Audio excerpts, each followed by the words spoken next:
Hey, how you doing? This is John, and welcome to John's Long Box. I'm here with Matthew Weldon. How you doing, Matthew? I'm good. I just kind of woke up, so I'm trying to give me a minute to get warmed up. I'm on a wacky schedule. I'm trying to I just to kick things off. I'm trying to finish the pages that I signed up for the giant size issue of Punchline that we're all a part of, which I've seen your work Oh, in it, which very looks very awesome too, by the way. So I I'm can't on a take wacky credit for that. schedule. Renzo and Oscar, they made it look awesome. For those of you who don't know what we're talking about, Bill Willingham has a comic called Punchline. You're you're one of the creators of that, aren't you? I am. I did. I co-creator and main. Uh, I think Bill would say I'm like the main designer of all the characters, and I'll never forget a small story is me and Bill used to meet at a spot here in Austin called Freebirds all the time and eat lunch often, and we still get together and eat lunch. And the destination has changed a few times, but I'll never forget. Bill said he wanted to write a comic that was kind of like comedic at times. Bill considers himself a humorous guy, and he had a small list of names that he liked. And I said, Bill, this is like the perfect opportunity to name a comic Punchline if you wanna make it funny a little bit, a funny action oriented book, sounded too perfect to pass up. And he said, I hate it. He said he said he said if you go Bill doesn't beat around the bush. he said um he said if you Google it, all kinds of stuff would come up, and I said that's almost like perfect, you kind of want things. So I spent some more time looking it up and making sure that it wasn't used or anything like that. And uh, I went home and I made the logo for it and everything. And I just sent it to him, and I just acted like he said yes. And I just kind of like, it just went from there and kind of just pushed it on him. And I didn't really give him a choice, but he didn't really fight me on it either. It grew on him, and he liked the logo. And I kind of just figured it. I think he kind of had some characters that he wanted to bring to the Punchline story, and he just told me that he wanted them to be simple, casual characters. And then I had characters that I wanted to bring to the story. The one you're showing right now is one of the ones I wanted to bring to the story, and even to this day, she has like a transformation power. And I was just thinking about this after years and years. I think we published the first book in 2017 on Comixology, if I'm not mistaken. Um, Bill, even to this day, I think is under the impression that when she changes uh, her bodily physical form too, instead of just her hair color, because her hair color changes. But I don't draw her like that. Her You hair do color, because her, I, yeah, go I ahead. I always thought because I read every issue of this comic. First off, I love this comic. I recommend this comic to anybody. I That's love awesome. your art. This to me is what superhero comic books. You break some of my rules. We'll get to that later, but you do it so well that there's always an exception. But you draw it. I was always under the impression that when she changes to Versima, she gets a little bit more, shall we say, va va va voom. Now is Yeah, that hey, that's exactly where I was going, because I never drew her like that, but I always drew her with the exact same. In my mind, I always drew her with the exact same bodily form. The only thing I changed on her, or the only thing I thought I changed on her, was her hair color. But I guess Bill imagined the same thing too, and you're telling me you thought the same thing too. I mean, I guess when you take someone and put them in tights or something like that, it's hard to help it, or it's hard to be avoided that that might be considered by the viewer or stuff like that. But yeah? I never it never crossed my mind that I drew her like, well, more endowed. I'll never forget. There was this one, man. I wish I might even be able to look it up. There was this one picture where guest artists come on and draw her, and someone drew her like so outrageously like stacked. I'll never forget. It just threw me off. I've never seen anything like it. But anyways, silly story. But this is one of the characters that I brought to the table. If you've read Punchline, Mel is one of Bill's characters. Yeah, Mel is I could tell Bill made up Mel, and yeah, that is one of his characters. And that is the character that I used in the Giant.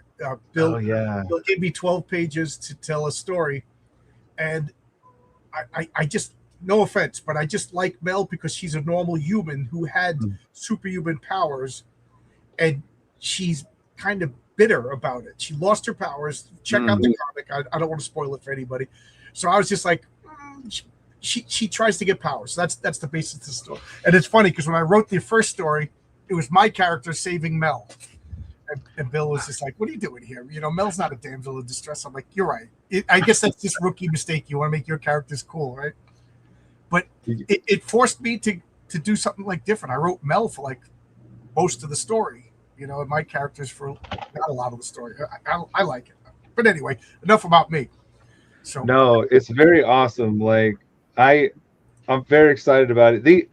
I wish I could say that I was complete. So you had 12 pages. I have 16 pages to do for the Giant size, and I'm right in the middle of inking them. And so I should have been done by now, but here's a couple. Yeah, I'm chomping at the bit to see this thing come out. Oh, look at that. I wish there we go. Maybe that's a little bit better. There's an old man feeding pigeons in the park, and Versama comes crashing in to his park in the city. So let's see here. Some other like this story. I don't know if anybody can tell. They probably can't like right off the bat, but maybe if you look up this character, his name is Death Boy. Such a wild name. This is one of Bill Willingham's characters. Yeah, he's from Pantheon. Holy cow, you remember that? Oh, Bill Willingham is one of my top comic book creators. My comic book is if you take the Elementals and you take Kurt Busiek's Astro City and merge them together. I'm hoping that's what I'm going for. I have like an encyclopedic knowledge of everything Bill Willingham. And Bill Willingham's, he wrote a story for a comic book that I'm going to be in. As soon as Bill Williams told me that Bill Willingham was going to be, I was like, yes, whatever it takes, I'll be part of it. No, that's awesome. Hey, I want to just say, hold on a sec. I want to make a prediction real quick on one of the things that I think that you're gonna gripe at me about. I don't know if this is it or not, but I get a lot of complaints on breaking panel and stuff like that. But I'll tell you, I don't want to give away too much of the story. I'm not giving away like the last page or anything like that. But just a couple of like sneak peeks of some things. I've been trying to work on my trees a little bit. Anyways, it's crazy that you bring up Kurt Busiek. Another crazy story is Kurt Busiek, he follows me on Twitter. Yeah, he blocks me on Twitter. I never even interacted with him and he blocks me. Oh no. One of my favorite comic book writers. Yeah, we disagree on politics, but I don't want to talk to him about politics. I want to talk to him about comic books. Yeah. It's been a long time since I've interacted with him though. He's always been. He said he always liked my artwork, even though like I look back on Punchline stuff, and it's not that great. I can't believe it. Like it's almost 10. I can't even believe it. It's going to be like 8 years. No, Bill, because Bill is the letterer for my comics. You know, because Bill has a comic called Heroic Tales that came out in the 90s, which was a spin-off of Pantheon, Bill Willingham's comic. I'm trying to, because I got some over here. Is Bill Willingham's? Oh my gosh! Yeah. This. It's funny. He also has a character called Atlas, and I have a character called Captain Atlas. So when I found out about that, I messaged him, and said, "Do you have a problem?" Because my comic was about to go to print, or you know what I mean. And he was just like, "No, no problem. Do you need a letterer?" So I was like, "Yeah, sure." He's like, "I took the name from a comic from the '40s," so that couple of people have been like, Bill blackmailed me. Bill did not blackmail me. He's a great guy. I love talking to him. He's got a dry, sarcastic sense of humor. He's funny as hell. And I love his stuff, and he's fast. Man, when he says he's going to do something, he does it. Total pro. But, oh yeah, totally. Like I remember we were in a weird spot back at Antarctic Press has been awesome. They I'll never forget, like, however many years ago it was, me and Bill were talking to Antarctic Press because Bill, you're right.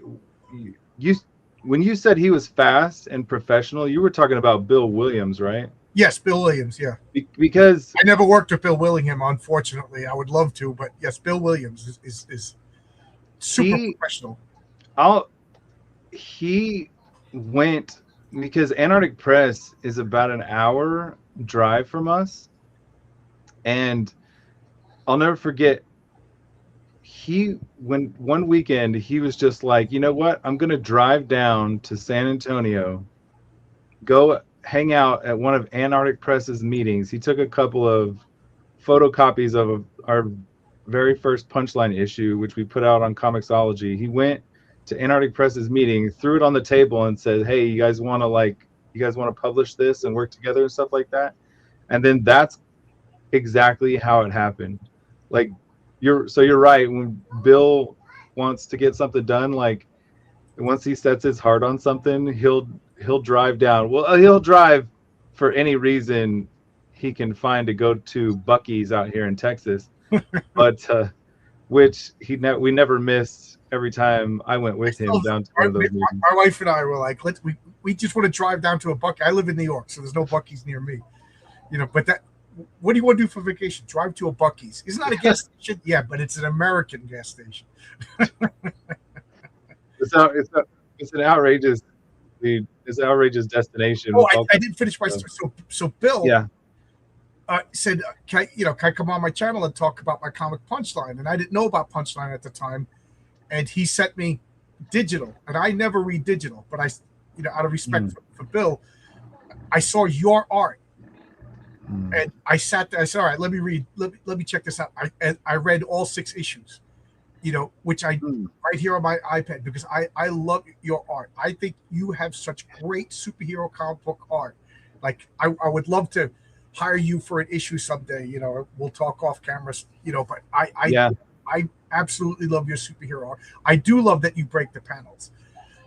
Like I said, you break all the rules that I have established for superhero comics, but you do it well. Like to me, that means that you understand the rules well enough to break the rules. Hopefully, sometimes I'll never forget like being on forums like Pencil Jack and Digital Webbing, just to drop some names from a long time ago, if anybody's even familiar with stuff like that. Yeah, I love forums. If anybody knows forums on Newsarama, I was Food Eater Lad, and if you're familiar with that should send chills up your spine because I was the bad guy. I was the lone conservative on Food Eater. I had a Wikipedia page at one point about how horrible I was. So I'm used to internet drama. I just remember getting torn apart all on Pencil Jack, I think it was, more than anything. But I'll never forget, being on those type of forums and stuff like that. And there was this guy who I ended up hanging out with on another forum called 10 Ton Studios, and just on the topic of breaking panel, his name was Koi Pham. He's like, it's K. I'm probably mispronouncing it. I feel horrible, but he's a famous Marvel artist. He ended up getting hired. If you spell it, it's KHOIPHAM.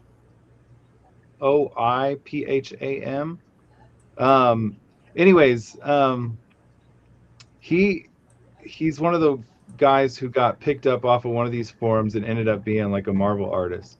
Oh, And we used to draw, do weekly challenges and stuff like that. And it's funny, I'll never forget him telling me, he's like, Matt, if you ever want to make it big, you got to stop breaking panels. He's like,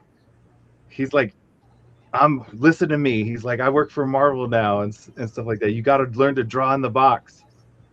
And I'm not like a complete contrarian like most of the time, but every time I break panel, I think of him, and I try to break panel on every single page. I can't help it now. Like but you're right. It does have to work. And I understand, like there's guys, I was talking to, Brian, the creator of Rags comic, yeah, and from Anarchy Press, he's like, oh, we only break panel rarely. We want to make it, rare and exciting when we do it. Maybe the rarer we make it, the more excited people will be whenever it happens. But like, I can't help it. Like, I have to break panel. I have to do it all the time. I can't help myself. Yeah, but it works there. I think I know. I think it looks cool. Let's see. Even right here, I have like this guy's park bench breaking the panel right there. Maybe that doesn't work, but I don't know. Maybe even just like a strand of hair going out there. I'm just ridiculous. On every single page, I have to do it now. I don't know why. Like, I'm not trying to be like, I'm excited to see Death Boy again. Try to be obnoxious about it, but I don't know. Maybe that's why I don't work for Marvel. They're lost, man. I think you do just great. To me, I know I'm an old fart and I repeat myself. That's the big criticisms I get on my channel. But to me, John Byrne is the ultimate comic book superhero artist, and you seem to be more. You're not a copycat of him, but you seem to be more like influenced by him than not. What am I wrong or right? Whoa, really? I'm gonna be completely honest with you. I never looked at John Byrne artwork, but that's not the first time anyone's told me that. In fact, I wish I could remember what Kurt Busiek said, because it's been so many years. He might have said the same thing. Because I remember him equating me to some artist that he liked that was, of an older era and stuff like that. And I wish I could, maybe it'll come to me, but no, I really appreciate that. John Byrne, we're talking about the same. There's only one John Byrne. Yeah. No, who's the artist that is just getting that X-Men stuff? That's John Byrne. Okay, that's.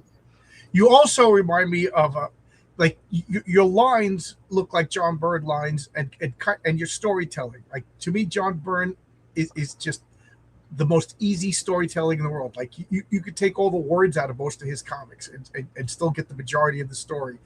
Jack Kirby is another one. Yours follow that storytelling. Your inks kind of remind me of Mike Gustovich. I don't know if you're familiar with him, but Mike Gustovich rose to fame for the Justice Machine from Comico, and I think Eclipse Comics in the 80s and 90s.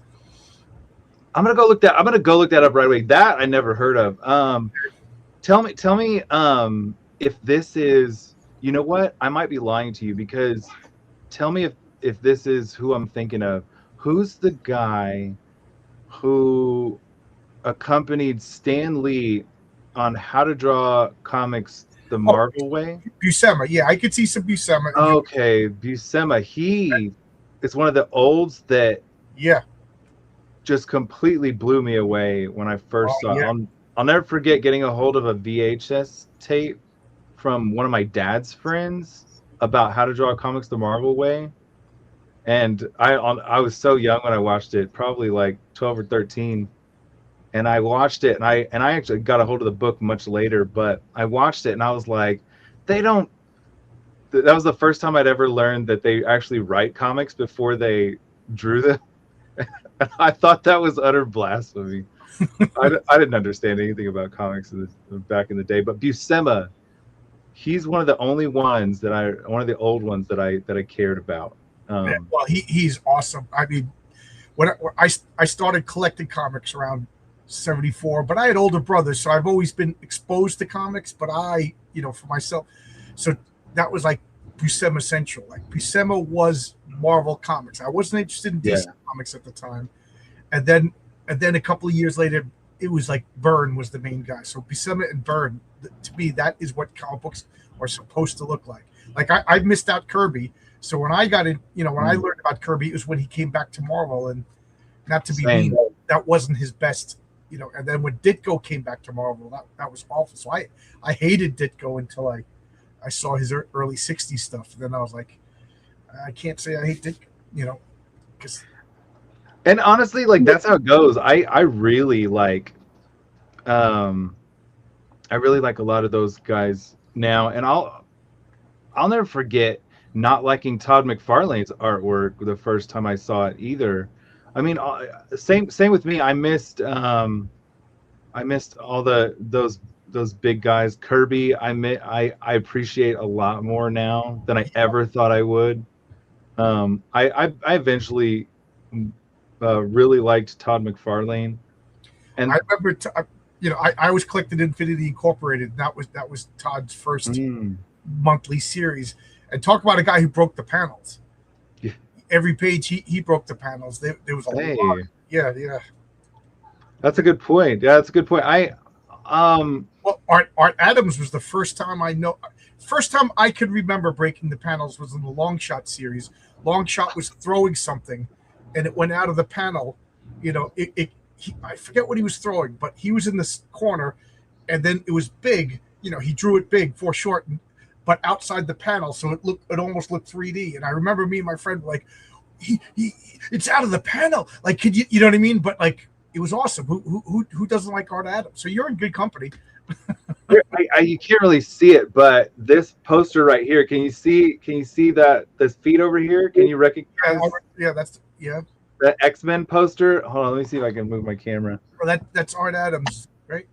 Yeah. Yep, I recognize that poster. I'll never forget like going to Kmart and forever and ever and ever I looked at this poster for $5 and I never had the $5 to get it. I wish I could say that I had this poster since my youth, but I went looking for it a couple of years ago and found it on eBay in pretty good shape for like $100. Oh my god. But it's a lot cheaper than a lot of people were trying to charge for it. But man, it's so ridiculous. And I'll never forget finding this poster, this X-Men poster from 1990. What is that? This is an X-Men poster, but I don't know what it is. What does it say? It just says General Blueprint, and it's got stains on it. It was my cousin's, and my cousin moved out, and my grandma was about to throw away all of his stuff, and I salvaged this from all of his old boxes that she was about to throw out because he I mean, just crazy story. But man, I wish I could. I don't have like a lot of posters, but I'll never forget Art Adams. And when you brought up that Long Shot series, I will just say I went looking at that a little while ago, and I totally see where Todd McFarlane got his style from, completely. Yeah. If you want to know where, that everybody he literally influenced everybody. Art Adams did. If you want to wonder, go look at that 4 issues and you'll see. Yeah, I think he's one of the most influential art. I mean, he came first, and like the whole image revolution. I don't know. Everybody talks about Liefeld, but I'm not a big Liefeld fan, and you know, I got no problems if people want to ape Todd McFarlane. He's a good artist. You know, he's an amazing artist. But Liefeld, if you want to copy Rob Liefeld, I just shake my head and wonder what's going on. Even back then, I was just like, I don't like this, and I wasn't as outspoken back then as I am now. Like, you don't want to be the teenage kid who's just being like, this sucks. So I you know, plus I was working at a comic book store, and you don't want to be that guy to be like, don't buy this sucks, you know what I mean? Well, I've never like hated Rob Liefeld, but I'm telling you right now, I've never, not one time, I don't remember, had a desire to ever like emulate or draw like him. And I feel bad for him in a way, but I'll never forget, because there was a comic book shop. I probably shouldn't name the comic book shop in Houston. You might figure it out, because there's only one really big comic book shop in Houston. But I remember going there one time and seeing an issue of something, and right below it, they were advertising, written on a little piece of cardboard right below it in the rack. It says 100% Rob Liefeld art free on it. And they were literally like advertising that Rob Liefeld was now off the book and you could like buy the book. And I was like, that's pretty. I mean, I would in the forums, stuff like that. I would like when I was working at the comic book store, it was just good policy. You don't. Yeah. You know what I mean? We got to sell this stuff, and you know, you don't want to make that stereotype of like, you don't know good comic books. You know what I mean? So we were trying to be like as welcoming as possible. But like in the forums, when I had my, oh man, I actually feel like I owe Rob Liefeld an apology, because once I started to see him on Twitter, I started to like him. But in the past year or two, he's kind of turned back into a jerk. So it's like, oh really? Yeah. I haven't caught any Rob observations. I have I need to, maybe like one or two of them. And I've met him probably like 6 times. I've shaken his hand probably like 6 times, because I have a friend of mine in Texas who's friends with him. His name's Terry Sala, and he writes a lot of those books for Marat Michaels and stuff, called I don't know, Naughty and Nice, like Battle Fairy and some other stuff, like Do You Poo and stuff like that. Terry Sala, he's written a lot of stuff for Marat Michaels, and through him, like, I've met Rob like so many times. In fact, how was he a person? Oh, I'll just tell you right now. As many times as I've met him, I've shaken his hand. Every single time, he's like looked at me and like never looked at me. He's always like looked down, shake my hand, and carried on. And as to I always will never forget. I was at an Arizona Comic Con. One of my biggest claims to fame is I'm in a book with Rob Liefeld at Arizona Comic Con. They wanted to do in one day a comic book and break a Guinness World Record. Oh, one of those jams like they used to do? Yeah, it was a jam. They did it all day at this comic convention, and it was weird because maybe somebody fell through, but I ended up being asked if I wanted to do a page for it, and Rob Liefeld did the cover, and they ended up breaking both or 2 world records, Guinness Book of World Records, about fastest comic book made. And by the next day it was printed and we got copies of it, and it was the fastest comic book ever made. Maybe the other one was most creators, and I got 2 little cards from Guinness Book of World Records. Oh, that's pretty cool. That's a pretty cool story. It's a silly story, but holy crap, it's so many years ago. It might even be like, I mean, a comic book jam is like a comic book tradition. If you remember the story of Bill Everett and Wally, I forget who it was, but they did an issue of the Submariner fighting the Human Torch for the first time. They did it over a weekend, you know, back in the way back days. Mm-hmm. You know, and then Cerberus did the Cerberus jam. They all, you know, it seems like they don't do that anymore. Cerberus jam it takes 5 years to make a comic book rather than, you know. Yeah, I never forget. Like if anyone wants to look it up, I wish I could remember exactly what year it was, but it was in Arizona. Maybe it was like Jimmy J's show in Phoenix, Arizona. I think that's what it was. But yeah, if anyone wants to look it up, there's a comic book jam thing out there, and we had to keep track of our time, how long it took us to make the page.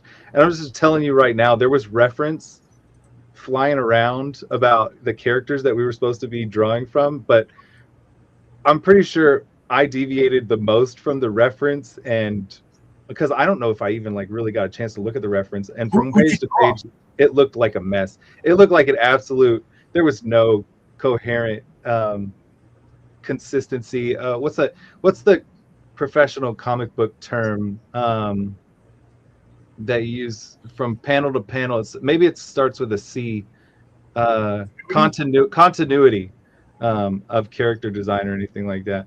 What was the comic book like? Was it a Spawn comic or? No, it was just somebody's random characters. So that made it even more. Oh, so it's not like because you can Yeah, draw Spider-Man from memory by now, right? Yeah.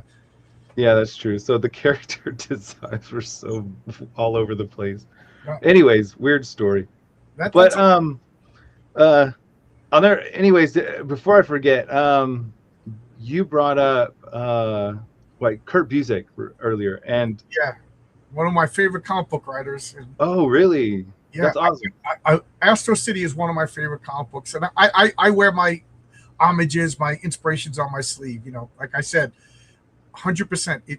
If you take Bill Willingham's Elementals and you take Kurt Busiek's Astro City, and you smush them together, and if I get a tenth of that, then I consider my comic book a success.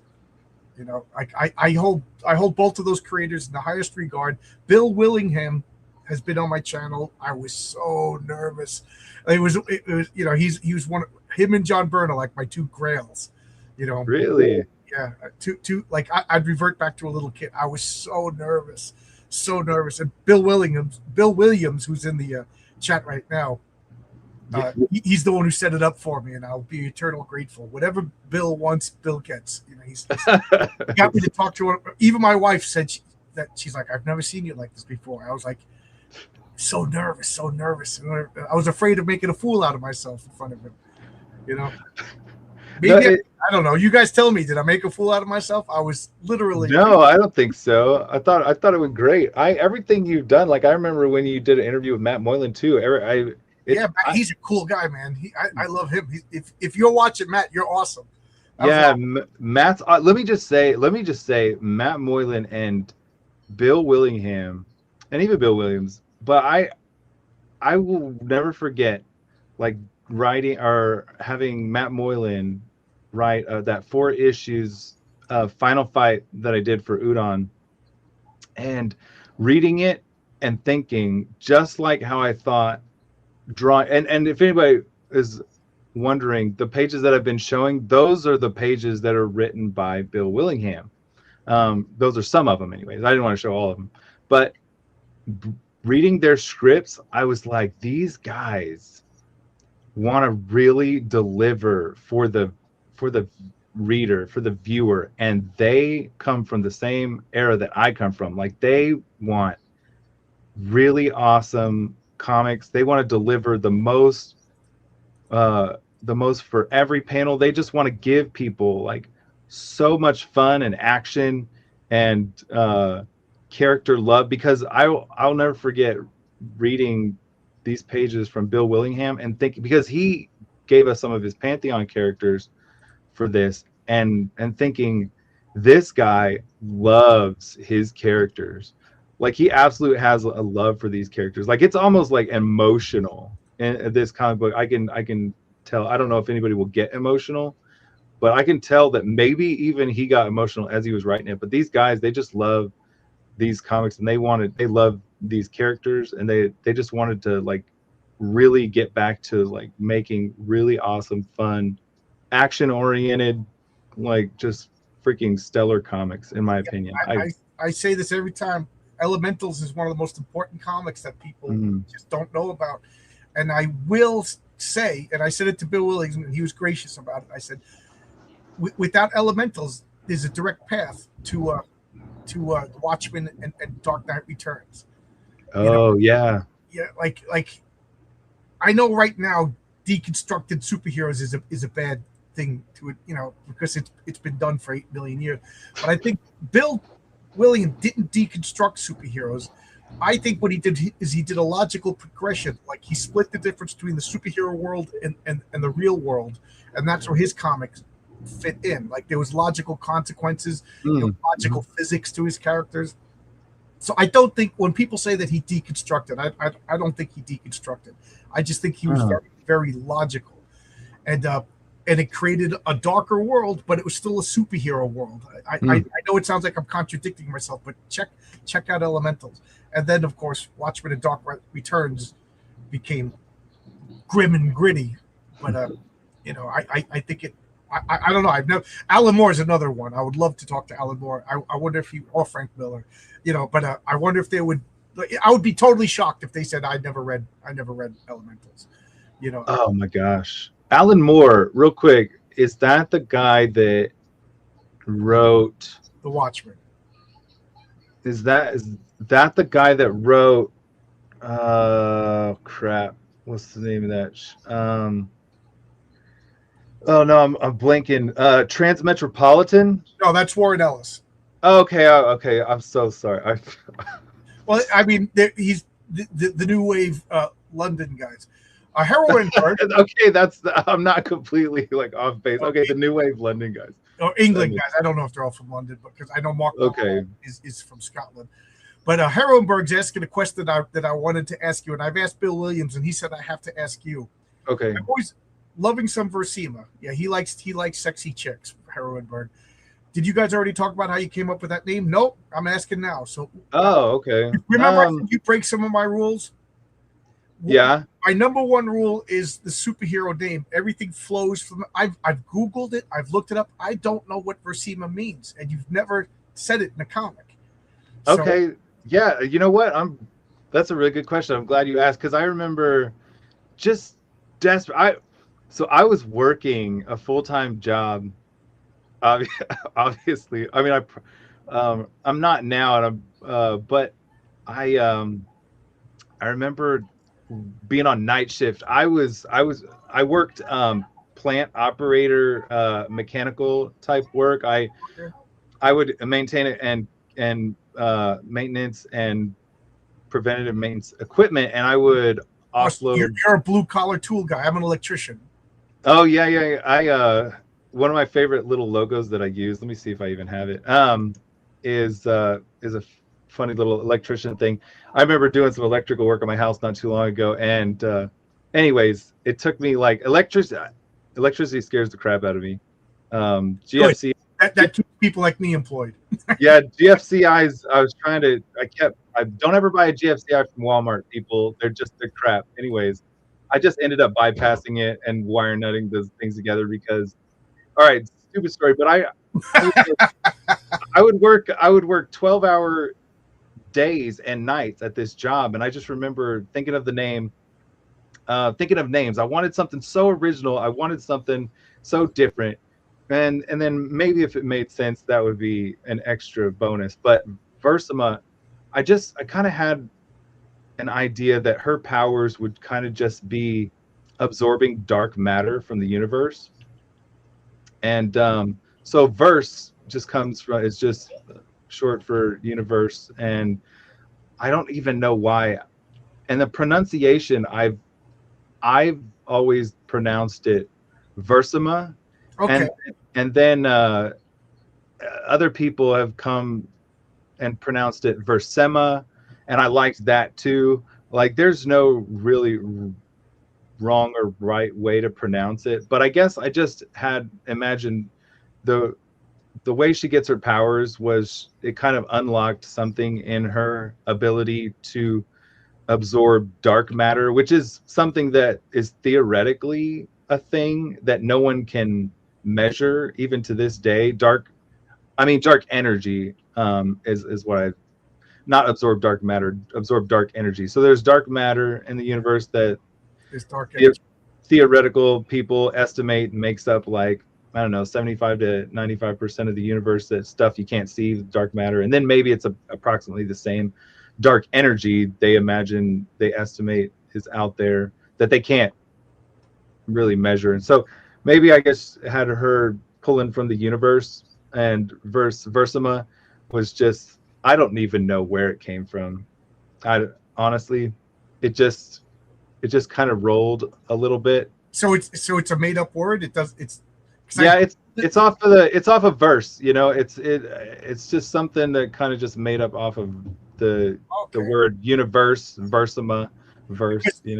Yeah. So like because that's like my thing. You know, like when I say to you the Human Torch, even if you've never seen Johnny Storm, you could pretty much figure out everything Yeah. he's about. You know what I mean? So I was like, that's in a superhero comic. To me, the name, everything falls from the name. But I was like, Versima. Okay, I don't know what this word means. I thought it was from a foreign language. I was like, okay, so I'm looking up Indian and Hindi and stuff like that. So I'm like, Oh, are you? you know, so because I was like, I got to know what, and I finally gave up, and I asked Bill, and Bill told me to ask you. So now I got an answer. And then the other rule you break is I really don't know what her powers are. Now I finally know what her powers are, but like it worked. And the other one is superhero costumes should be simple and elegant, and you got lines all over the place. No, it's you break all my rules, but I still love the comic. No, oh shoot. I keep let me just tell you, I screwed myself maybe a little bit with the Versima, and because the lines on her outfit have probably caused me like a lot of grief from time to time, like because I don't use whiteout or anything like that, and I just wanted a couple of lines in her costume, 2 below the elbow and 2 above the elbow, and I've stuck with it, but it's probably caused me a lot more grief than it was worth it at the time. Because keep it simple, stupid is absolutely good counsel. Well, I mean, Jack Kirby's and Wally Woods back in the 50s, they had to churn out material, so they didn't want to put any lines, and it just became the way it is in comic books. You know what I mean? We got to draw this 90 times a day, so you know. But I don't know. Yeah, 90. Yeah, that's so true. And honestly, I mean, you see those simple lines? Yeah. And I'm probably going to take like a small pen and make just a slight little line, but I'm not going to connect it or anything. But yeah, it's probably, I'm just probably being ridiculous, but I'll never forget. Like I went to, just to get like bitter for a minute, I attended the Art Institute of Houston, and that was like the biggest waste of money of my entire life. And if the art institutes are still a thing across, and I know that they had many across different states in the America, but I remember going to one like 10 years ago, and I graduated in 2004. And I remember going to one like 10 years ago ish, and it being double the price it was when I was there, just to attend and use some of their facilities and stuff like that. So, but yeah, I went to the Art Institute of Houston. They didn't really have like a comic book program, but I ended up messing around with animation and 3D animation, maybe a little 2D. But yeah, it was like keep it simple, stupid, and it's, you know, it's like I said, it's good counsel. But just to tell you like some of my history, I'd have to remember how many, maybe it was like $45,000 that I ended up like for 2 years, I ended up having to like default on my student loans and have the government come after me and just take all my tax returns whenever. That's how I paid off my student loans, was I had to force the government to come after me and like take my student loans away from me. I got a degree in Greco-Roman history, working as a construction worker. I just paid my loans for like 18 years. And then one day I was just like, hey, you know, because we're set on automatic withdrawal, and it's been like 3 months. I'm like, what's going on? Oh my God, I'm going to get hit. And apparently there's some sort of program that like, if you paid, it doesn't matter how much you owed. If you paid for like 16 or 17 years consistently on time, it's forgiven. Because I paid back more than I borrowed, way more than I borrowed. Oh my God. I was like, oh my God, you know, it's another, that's my goal, is to retire with no bills. So I was like, honey, I have no more student loan. It was just like the 15th of every month. Boom. You know, that was about 6 years ago. I was like, oh man. Really? Dang. Yeah, no, I mean, I'm old man, because when I quit teaching and became an apprentice, I just stopped paying my loan. So I accumulated a lot of interest. But like, you know what I mean? So I did like 8 years of just not paying. And then they, you know, one day they were just like, shame on you. Like they never. So I just thought, I was like, okay, I'm doing pretty good. I'm an electrician. Let me just, you know, enroll in the automatic payments, do and then it just vaporized. I was like, oh my god. Well, it just vaporized. Yeah. I on the topic of student loans, I'll just never forget anybody out there thinking about taking out loans. Like, you can take out loans for all kinds of crap, but college loans, I found out, are the thing that's, I think, is 95 or even higher, 95% federally backed. So they're the few loans out there that are backed by the government, who have resources, man. They can come after you in all kinds of ways. I'm 100. You know, when I was in college, I was a youngin. You know, I wouldn't have taken Roman and Greek history if I was an adult. I would have taken some engineering or something. But it's the whole reason college is so expensive, because if everybody could go and you're not paying for it, you're not thinking about it. You'll when I get the world's greatest job 6-7 years from now, then I'll stop paying it. Who cares? But by then I'll have the greatest perfect job in the world. And then you take some stupid major like Greco-Roman history, and then 6 years go by, you're not at the Greco-Roman history factory, you know, and then you get hit with a loan. It's the biggest scam in the world. So everybody goes to college, they charge whatever they want, they increase their. You're like, okay, sure. Yeah. I'm convinced if there was no student loans, everybody could go to college. It would be affordable. Just like everything the government touches, it becomes inefficient and expensive. That's exactly right, and that's why I was so shocked when I found out like that student loans are 95% at least federally backed. So that means like they got resources come after you. Right. But I remember graduating from the Art Institute. So just to wrap that up, do not go to any art institutes. I went to the Art Institute of Houston. It was one of the biggest mistakes of my life. I learned Photoshop a little bit. I think that was probably the best thing that happened to me out of that. So if I could recommend anything to anybody, like Photoshop is probably one of the best things that I ever did. But after that, they didn't really offer a program that was, I don't know what they offer now, but I couldn't get a job doing anything that they taught me. So I ended up going to getting a chemical degree, not like engineering or anything like that, just a couple of years and doing chemical maintenance work at plants and refineries and all that other stuff down here in Texas. That sounds cool. And stuff. Yeah, no, it was great. I love working 12-hour days. That way you can only work like 3 and 4 days a week. You know, you get 40 hours adds up quick. You get half the week off most of the time. So I did that for a little time, but honestly, it's been at least 8 or 9 years since I used to work. My last job was at Samsung Semiconductors. You know, we used to offload all the craziest chemicals you can imagine to the fab process. I used to take samples of 96% pure sulfuric acid, you know, and inhale like 30%. Was it hydrogen peroxide? Good Lord, you cannot keep your eyes open when you catch like. All right, tell me about it. I've been feeling sick for 2 weeks, but then when I come home, I feel fine. And then like just yesterday I went to work. I don't know what's in the air, but it feels like I'm breathing soup. And everybody, my partner didn't go to work. You know, he left early yesterday, said he wasn't feeling good.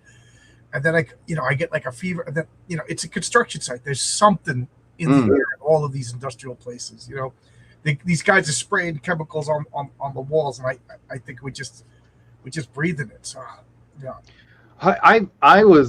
It was weird. You know what? I didn't really think about it at the time, but at the same time I was working there, I worked there for like seven years. And, but at the same time I was having kids for the first time. And so I was like, I just assumed that these filthy children were getting me sick all the time. And you know what? Now that you talk about it, maybe it was the job and all the crap that I was inhaling at the time that I was getting sick. Because I worked preschool and I had kids sneezing in my mouth, and you know, and all my coworkers, they were all getting sick. And I remember this one woman, she took a job, this hippy dippy redheaded woman, and she was like, "How do you not get sick?" I said, "I'll tell you the secret of not getting sick." And she got all interested and like fixed her chair and leaned in close. I said, "The secret to not getting sick is not getting sick. And she was like, I was like, just tell yourself, you're not sick. You know, it's half psychosomatic. You know, I agree with that. Like I went, there was one time where I didn't want to go to this event, and I ended up going, and I was sick as a dog, and I ended up pushing around one of my kids in this cart uphill and downhill, this little thing. And after 2 hours of like sweating it out, I was 100%. I can't even tell you how awesome I felt. I never felt more stellar in my life. well, Just sweating out the sickness. I'm going to be on vacation for the entire month of August, so I'm thinking I'm just it's psychosomatic. I go to work and I'm like for the past couple of days, you know. So I think it's just me being a little kid, just dragging my feet. You know, I want to have off. Oh, well, Harrowberg wants to ask this question. Yeah. Do you get any confusion between your comic punchline, the DC punchline, and Ted Sikora's punchline? Oh wait, Ted Sikора's punchline? Yeah, I don't know Ted Sikora, but I know Harrowberg knows his stuff. But I don't know that. I might have heard of that. I'll let me look it up real quick. But I was wondering if I was going to end up telling this story tonight, because I need to actually look up when the DC Comics punchline came out, because the story goes like this. So we published Punchline in 2017, and I remember by 2018 we had it printed at Antarctic Press. About exactly a year later, around October 2018, we had Punchline actual in print at Antarctic Press. And so around that time, maybe like a year or two after that, is when DC Comics came out with their punchline. So we were first, and I'll never forget. And like I was talking about earlier with Antarctic Press, they like to mess with what's the term? Public domain characters, and it's real fun to do that. And I was so excited that one time they were like, "Hey, guess what? Mary Marvel is up for grabs for public domain characters that we can mess with." And if you look up Exciting Comics number 3, let me make sure it's number 3, from Antarctic Press. Let me see, EXCIT. I don't want to mess with public domain. First off, I like playing with my own toys. Second, I don't need to get sued from Disney because I used Mickey Mouse. Like, even though it's public domain, they could crush that stuff just because they got the money. You know what I mean? So yes, like yeah, Submariner's public domain, guys. You could use Submariner. You could use the original Human Torch. You know, but like Chuck Dixon just found out, Conan is public domain, but he also got a cease and desist letter over. So I don't really? Yeah, I don't understand that stuff. Oh, well, I don't know if you can bring it up, but I sent you a link in the private chat. If you can bring it up, if you want to, maybe this will help explain the story. But Antarctic Press was very excited to mess around with some public domain stuff, and I was too. And so I grabbed the Mary Marvel character from DC Comics, and I drew her on one of Antarctic Press's comics. And there's even like a couple of pages of the character in the comic, and we renamed her Mary Miracle. And I think Brian Denham, and I'm going to blame Brian Denham for this, because he even went and got like the same font or something like that, and he used the same font for the actual name down there, Mary Miracle. But I remember advertising this comic for many months before it actually came out, and here's one of my most fondest memories of Kurt Busiek, because Kurt Busiek was getting on Twitter, and he's like, "Don't you guys do it? Don't you do it? This is gonna be bad. This is gonna be really bad, bad for business. Y'all are gonna get destroyed." And I was like, "Oh crap! Like, what do we do?" But we changed a couple things. Like, I gave her gloves. Maybe we changed the color of her hair and the color of the suit. I can't really remember. I gave her gloves, and you can't really tell, but her arms and her legs have like white tights on them. So we changed a couple things, and just to try and like maybe cover some bases. But here's the story. We went forward and we published it. But DC Comics and Kurt Busiek warned us for months. He says, "Don't you guys do it. This is gonna be a huge mistake." We went ahead and did it. It came and went. DC Comics didn't say a word. They didn't. Nothing happened. But this is my speculation.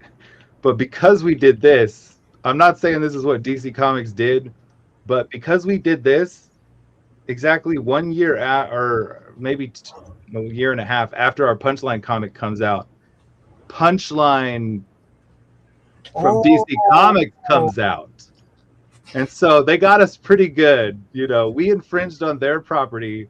And so a year after our comic comes out, DC Comics comes out with a Punchline character for their universe, right? So wow. Yeah, they stuck it to us pretty good. I think they got us pretty good on that one. So like, touche, DC Comics, you know, we infringed on your character first, and so like you got us back. If it's public domain, like because I like I said, I wouldn't touch it with the 10-foot pole. I the last thing I want to do is get sued. Like, I'm not scared, but I'm also not rich. You know what I mean? So I'm just a blue collar working guy. I don't want to spend all this money, make a comic book, and then get sued, you know, and have to pulp it. Or something. That would just be a nightmare. So I make up my own stuff. Yeah, there's homages to other stuff, but it's original characters. But if the character is public domain, but yet there's trademarks on this, so I just don't understand it. So I wouldn't touch it. I don't either. No, you're right.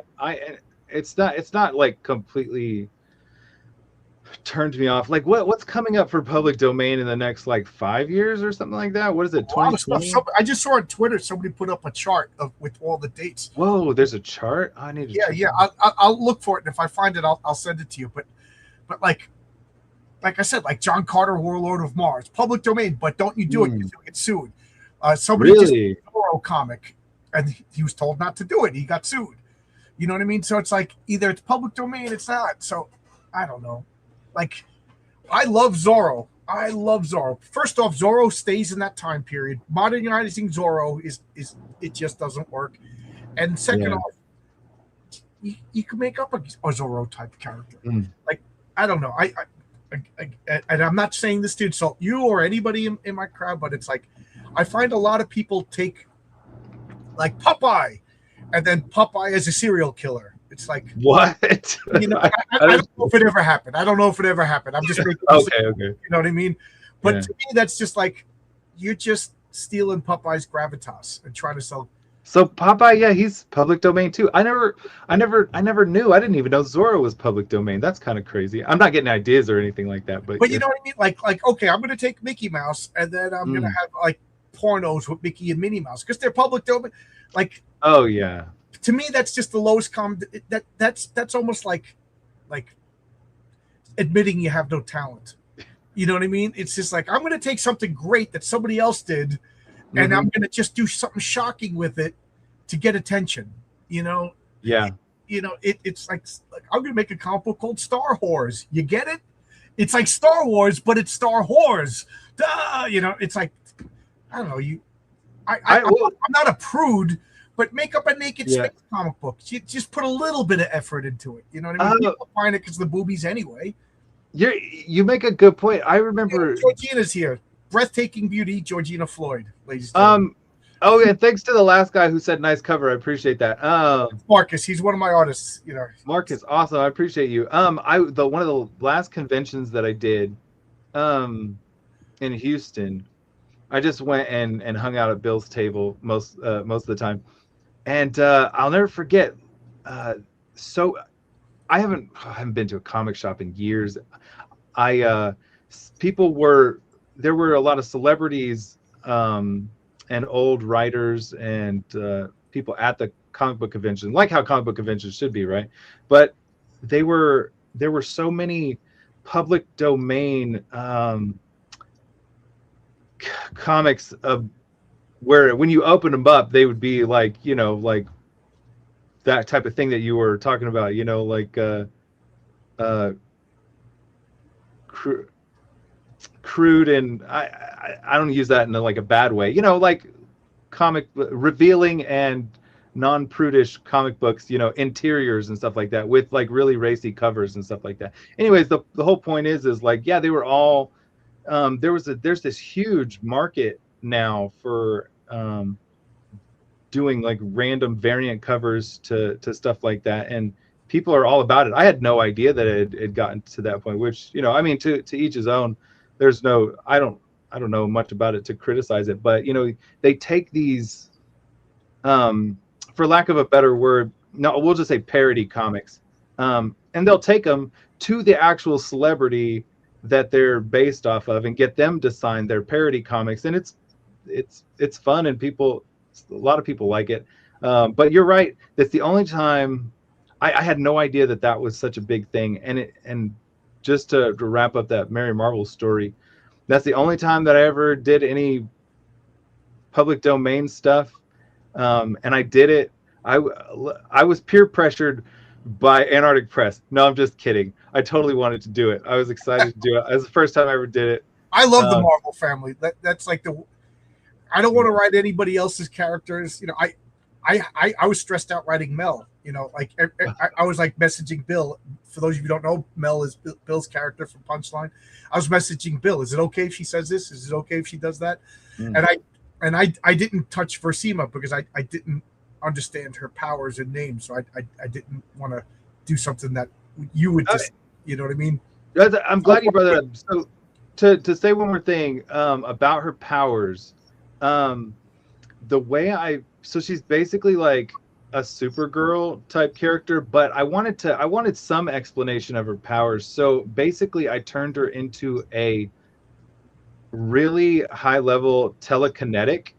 So it just kind of explains to me how she can fly. She just basically like lifts herself up. So she's like a person that basically can move things around with her mind. So she moves herself around like flying, and whenever she punches something, she's basically like creating a field around herself. It's funny because my character, the Patriarch, who's in Giant Size, and that's his power. He's telekinetic, and he acts like Superman.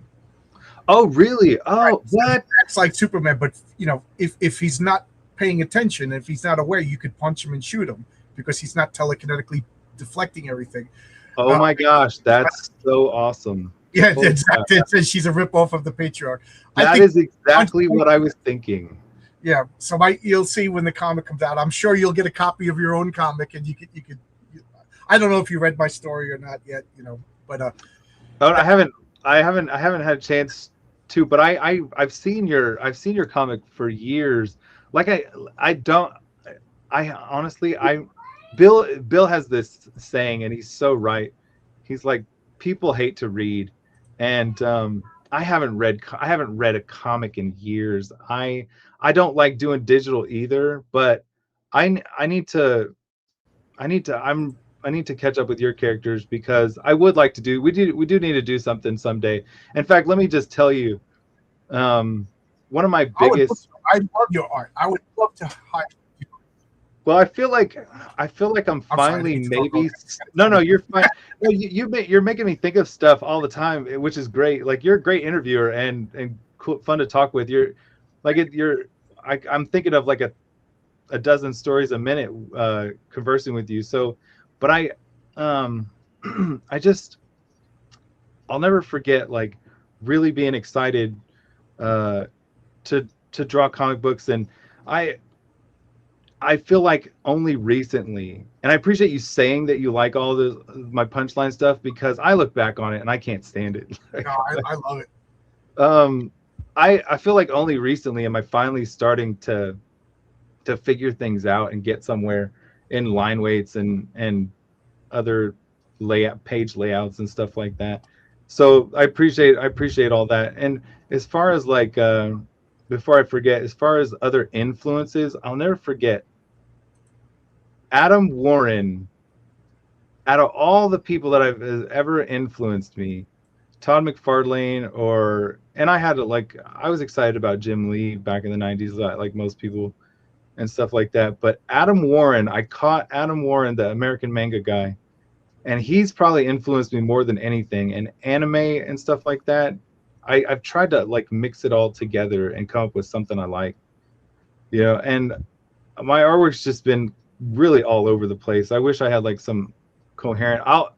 I do see growth. I mean, your newer stuff is better, but I've always liked, just like I said, I don't read digital comics. But when Bill sent me the first 6 issues of Punchline, I just missed the comic. I fell in love with the art right away, to the point I was on my phone and I'm seeing your artwork on my little phone. I don't want to read a comic book on a phone. So I took out my iPad and I read it all in one sitting. And then I went to the comic shop and bought all the back issues and, to the point, like the few issues that you didn't do, I was like kind of pissed. You know what I mean? It's like, the X-Men with John Byrne's not drawing the X-Men now. What the hell? Well, I'll never forget, like, Mark Texeira was like another massive influence on me. Yeah.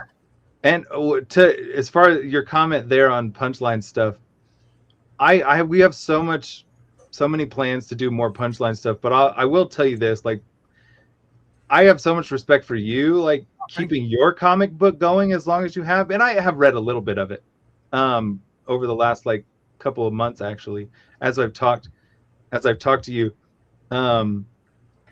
keeping it going, because I have to go make money on other comic books so I can go lose money on my Punchline comic book, which I love doing. I absolutely love losing money on my comic. Dime on my comic. It's a labor of love.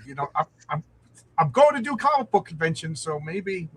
Are you really? Is this something new to you too, or have you never done? I work in my field. It's feast or famine. So if you're electrician, there's a lot of time off, and I had a broken neck. I was out of work. You know what I mean? So I had infinite time off. Then when I went back to work, it was the exact opposite. I've been working all overtime, been working crazy schedules. And for the past 4 months, I've been working 12-hour days, 10 hours on the weekends, 46 hours a week overtime. So I had no time to do anything. And Vaughn Coleman, who has the wonderful comic Phenomenova, every weekend, he's like, I'm going to be here. Come with me at the tip. I'm like, dude, I can't give up a 10-hour overtime on a Saturday. I don't want to tell people how much I'm making, but to maybe make $200 selling comic books. Yeah. You know what I mean? And he's like, I totally understand. He's been nothing but gracious. So I told him, I think he was giving up. I think he was just like, John doesn't want to do it. There's only so many times you ask somebody to do something and they say no before you stop asking them. Wait, real quick. Do you guys live in the same area? Is that why he asked? New Jersey. I live in New York. And Long Island has a lot of comic conventions. So he's always here. Sometimes he'll come here and crash out at my house and stuff. Oh, really? I just started following him like a couple he's a good guy. Yeah. I think it's his birthday today. He's a good guy. So, long story short, I messaged him. I said, I'm off August. Is there anything? And within like minutes, he said, okay, here's a table. We'll split the cost, blah, blah, blah. I was like, oh, it's happening. You know what I mean? Sometimes you say things and you don't expect it to happen. But Vaughn's one of those go-getter guys that get things done. I pride myself on being a go-getter guy, but man, I'm a slowpoke when it comes to Vaughn. So like, I called up Phil Diaz, who's in the chat right now. I was like, can you make that banner that we were talking about? He's like, yep. He's shipping it today. I got the stand. So I'm all ready to. I this weekend I got to take all the comics out of the boxes and bag and board them and take it. Wait, so you're a real professional. You have a retractable banner stand now? Is that what I just heard? I will as of Saturday, because I ordered the stand from Amazon and then I ordered the band from Phil Diaz. He printed it for me. You're piecing it together. That is like exceptional. That's an amazing story. I have a couple of retractable banner stands and I fixed a couple of them that fell out. One of Bill's retractable banner stands fell apart one day and he's like, all right, in the trash with you. And I said, no, I want to play with that. I want to see if I can fix it. But you're a tool guy, right? You're like me. Why throw anything away? A little bit of wire, some tie wraps, some black tape. It's good as new. Yeah, I couldn't believe it. Like, I actually fixed it. But you're actually like putting it in the, or is Phil doing it for you, or you're gonna get both of those things, and are you gonna put them together? I've never done that before. I haven't done that, but how hard could it be? You know? Like, yeah, sure, yeah, you can. But I miss, you know, I was talking to Phil Diaz, you know, Zaid Comics. He's got the Man with No Strings. Everybody go get that comic. This guy prints comics. He does not, so he's gonna print my comic too. So awesome. So I was like, he talked about a banner. I was like, you can make a banner? He said, yes. So I said, all right, hold on, because I don't know when I can go to a, and then I was like, can you do it? He's like, yep, he's got it done already. Look at, there it is. He put that in a box and mailed it to me today. And then he sent me this is the stand that it goes with. So I bought the stand. It both should be here by Saturday. I'll put it up and practice it. Maybe I'll take pictures, show everybody. And then me and Vaughn and we'll do a comic convention. It's my gosh, that looks really sharp. By the way, like I am like, that looks really cool. Yeah, I'm excited to do it. I like to talk to people. My big fear, and I know me, I'm going to talk to everybody, but forget to sell things to people. I'll make 100 friends and no sales. Let me just tell you, like one of the best things that I ever did at a convention was I'm making John. Yeah, just to tell you, Phil, the Diaz brothers, Phil, and I think that Vaughn and Phil. I think Vaughn. I know Phil is going to be out in my neighborhood this coming weekend because Bell County Comic Con is this weekend. I'm so screwed.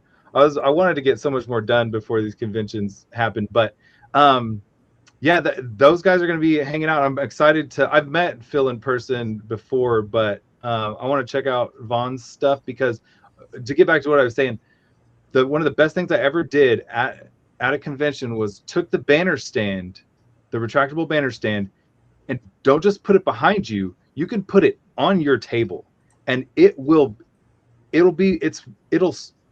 catch people's eyes from a mile down the convention hallway. That's outrageous. As Phil Diaz as King Fu, and I had Martina Marcotta cosplayed as Mary Sue, and Mary Sue and King Fu are going to be in Heroic Tales #3. I gotta get them together in pose. Get them together in pose. Look at that. Wait, Mark, that's the most outrageous. That's the most outrageous, excellent shot of Chuck's I ever seen in my life. Yeah, that's not AI, is that? No, that's Phil Diaz. He bought an outfit, dyed it green, because he just combed up his hair. Because everybody kept telling him, like, you know, you look like John's character King Fu. Bro, that's better than AI. I have to do some fan art. That is amazing. I have to do some fan art like immediately. Like I'm so that's awesome. That is some jazz right there. I feel the Diaz brothers are two. Like I said, these guys are go-getters.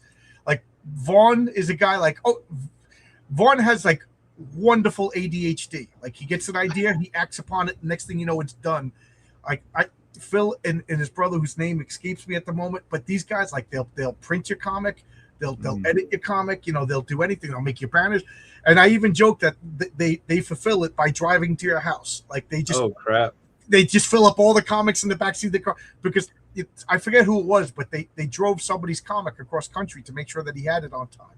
Like these are guys that, no joke, we'll be working for Vaughn, we'll be working for Paul Thayer, we'll be working for the Diaz brothers. You know, these guys get shit done. Yeah, no, I'm not at liberty to say where Martina lives. If you understand, she's. You know. No, I'm freaking super jazzed to get one of my next things published from Phil and Phil and the Diaz brothers. I can't remember his brother's name. I feel sick to my stomach. Is it Brendan? Marcus says Brendan. I know. Oh crap, it's Brendan because Phil is more all over the place on social media. And I hung out with him. He's very cool. Like, and I wonder if yeah, they're both awesome. I wonder if he's going to be out at Bell County. I know Phil is. I wonder if Brendan's going to be. But yeah, I'm excited to see their stuff, and I'm excited to see Vaughn and his table.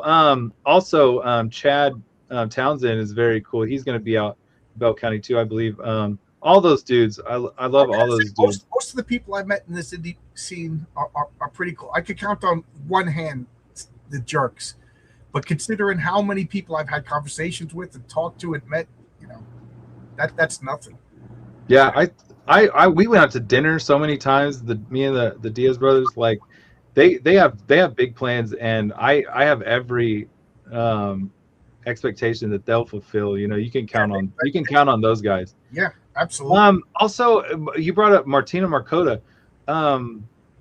Is she still like messing around in the comic book industry, or is she still out there like doing stuff? I don't know.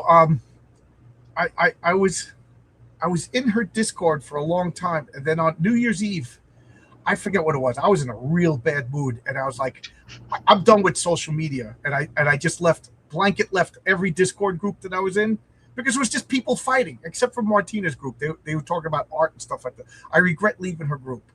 It was all art talk, you know. But I was just like, it's a new year. I'm done fighting with people on the internet. I don't want to be involved in drama anymore. And I just went down the list, down, left every group chat, every Discord group. And then like a couple of weeks later, she's like, John, are we cool? I'm like, yeah. She's like, you left. I'm like, I know, I regret leaving yours. But it was like an angry fury on New Year's Eve. Oh man, I have such fond memories of her because I did some fan art for, what was the comic book that she had? It was her character. It was her. Lady Alchemy. I feel so bad that I can't remember that, but I did some Lady Alchemy fan art, and then she contacted me and she's like, hey, do you want to draw my Lady Alchemy book? And I was like, sure, that sounds awesome. And I'll never forget, poor woman, she's been dealing with so many legal issues from a previous artist, and I don't know all the details, but there were so many issues with it. But she asked me to draw her Lady Alchemy book, and I was like, heck yeah. So I wish I could remember exactly how many pages it was. We'll just say 48. Those were the pages. But this is I'll send it. Yeah. She did cosplay of Mary Sue for I gotta see it. I saw it a little bit, but yeah, how recent was that? Is that like the last couple of years? That was last year. She goodness, just had a baby. You got it. I'll get this picture. You got it. Mm-hmm. I saw she had a baby. Got married, had a baby over the last few years. But I'll never forget, like, I penciled all 48 pages. I think it was 48 pages of the Lady Alchemy book. You know what? I'll send it to you if you're interested. But I'll never forget some legal issues came up, and she had, because of maybe the rights the previous artist or what, I don't know any of the details, had with it, she had to rewrite the whole thing. Yep, I remember. I don't know the details either. I just, to her credit, she doesn't kiss and tell. You know what I mean? No, she's great. She and here's where I hope that we're still good, because I told her, like, I had time to ink it, but I had to get on to another project soon. And so she's like, but I had to rewrite the whole thing, or I have to get somebody to rewrite the whole thing. And I said, I don't know if I have time to redraw all 48 pages and ink them again. And so I had to like back out of the project, and I felt so sick because, you know, I felt bad for her. I didn't feel bad or anything about. Yeah, bad timing. I worked with guys, and then I said, oh, you know what? Like we were just about to do concept art, and I was like, listen, this is bad timing, you know. So if you're still available in a couple of months, we'll come back. Yeah, it's just the way it is. And that's what I told her. I told her let me see if I can finish this thing up. But by then she had gotten somebody else really good too, by the way. So I think she honestly like Lady Alchemy. I bought the book. I'm fascinated by alchemy. So I would, you know, she was on my channel when she was like 9 months pregnant. I think she had the baby like a couple of years. She came on my channel, and as I would talk to her, I'd be like, you know, you should make baby alchemy. You know, like, a children's book about alchemy, and she thought it was a funny idea, and I've been thinking about it. So I'm about 3/4 of the way. I'm making an A's for alchemy. It's going to be the title of the book, and you're one of the people I was going to contact when I get all 26 pages. First come, first serve. Whoever wants to do a page of art, Like Whoa. a legit book about alchemy, like all the terms. A is for alchemy and the history of alchemy. I'll have like a little blurb, and then you tell me what you want to draw. You know what I mean? And then B is for Beozer or something like that. Or C is for whatever. I recognize that. That's yeah. So you should make a. So you're gonna make a kid alchemy then, huh? No, it's going to be I'm not going to do the baby thing. It's going to be like an alphabet of alchemy.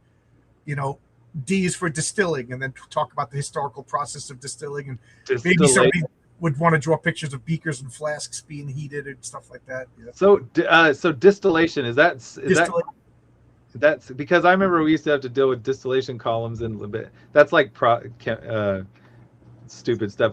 That's in the past. I don't want to think about that. I have dreams about going back to work for those people sometimes. Yeah. It's been like 9 years already, or 8 years or something like that, and I still have nightmares about having to go back to work. Oh crap, that's your cover. I still need to do my cover. That looks so awesome. I think he's going to have a variant cover for every team, right?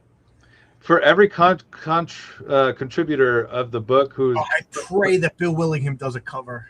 I was asking Bill, but I don't think it's going to happen. I hate to crush dreams, but that was one of my dreams too. I'm an optimistic cat. I'm still holding on to like the possibility. I love Bill's artwork.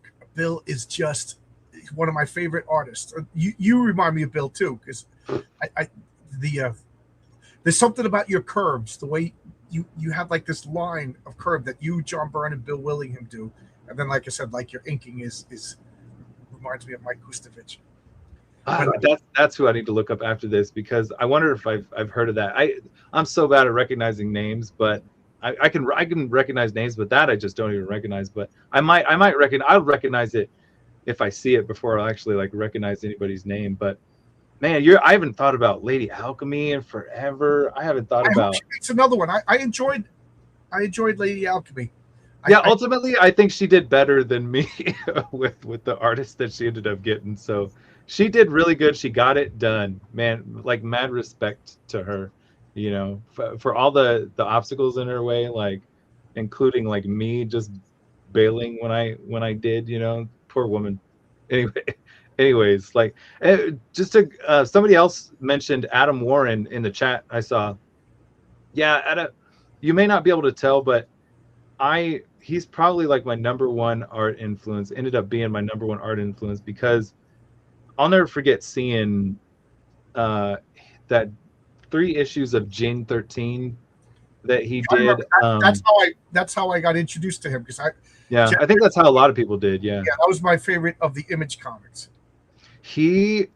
I'll never forget, he just changed everything for me, because if you look back at that comic, he was drawing realistic guns, and he was drawing like people in civilian clothes and drawing hands like really freaking good. Like he was like drawing hands that looked like they were actually gripping the guns, and it just changed everything for me. In fact, I'll never forget, it was Bill and me were at a convention, and Adam Warren was right across from us almost.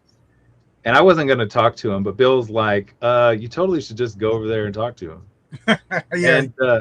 And I, when I went over there, I talked to Adam Warren. I went over to talk to him a couple times, and he realized that I was the guy that was over there by the Punchline comic book booth. And he's like, wait a minute, that's you? And so he knew who my Punchline character was. And he's like, I saved some of your stuff on my computer, you like the way you draw hair and stuff like that. And I almost threw up like right there, like on his table, you know what I'm saying, because he said he actually liked some of my stuff, was familiar with some of it. And then so I kept in touch with him over the years, and if anybody's interested, I don't really have anything to like pitch or plug, but except I did I'll make a quick like couple of pitches. I did Soul Finder issue 5, that's about to be printed with Doug Ernst, very awesome dude, and he's gonna have some copies, Bell County Comic Con, if anybody's interested. That's like 74 pages of artwork. I have an issue of This is Mike Gustavich's art and inks. Oh, what? He did first issue. I went a little nuts, and I look at that water tower, man. I need to actually like get with my water tower. Implementing. I feel bad because I did one cover on Fund My Comic, and I did one cover on Kickstarter, and I did one cover on Instagram. And I released them down the road. So this was the last cover. So most of my fans bought my comic. So this sold the least, even though I think this is such a great cover. Man, that is an incredible cover. You're gonna love doing conventions, man. You're gonna love it. I need to actually do more. In fact, if Phil is listening, Phil Diaz, I saw they've been out and about doing Florida conventions, other conventions. I'm gonna ask Phil if he can help me or notify me whenever C2E2 tables come up, or that was it MegaCon in Florida or something like that. I want to do some more conventions myself. I used to do conventions all the time before the COVID years and the COVID times and stuff like that. And now I need to like get out there and do more conventions because I have I did some Punchline stuff for Antarctic Press a year or two ago and a swimsuit issue, and now I have like some Udon stuff coming out. And I just want to say to anybody out there who's thinking about being like a comic book artist, like try and do original artwork, because if you have like original stuff, you get paid maybe to do original pages, but you always have that original artwork to sell also for an extra bit of income. That's like my biggest thing. I don't think I'll ever draw digitally. I'll never color anything that I draw. I'm such a scaredy cat when it comes to coloring anything I draw. It's funny that you said that, because when I started doing this, it's like I could color on my own, and I started, and I won't even show anybody as a joke how bad it is, And then I worked with Daniel De La Silva, my original colorist, and now Oscar, and I'm like, they're artists in their own true. Just because you could write doesn't mean you could draw. Just because you draw doesn't mean you can ink. Just because you can ink doesn't mean these are all separate skills. Well, I wrote, but okay, really incriminating story against Bill Williams. Like I remember, I'm gonna dish some dirt real quick while I'm here. I'll never forget. Like I said, Bill, I want to do a crossover with Ninja High School and some of the Antarctic Press people and Ben Dunn's stuff.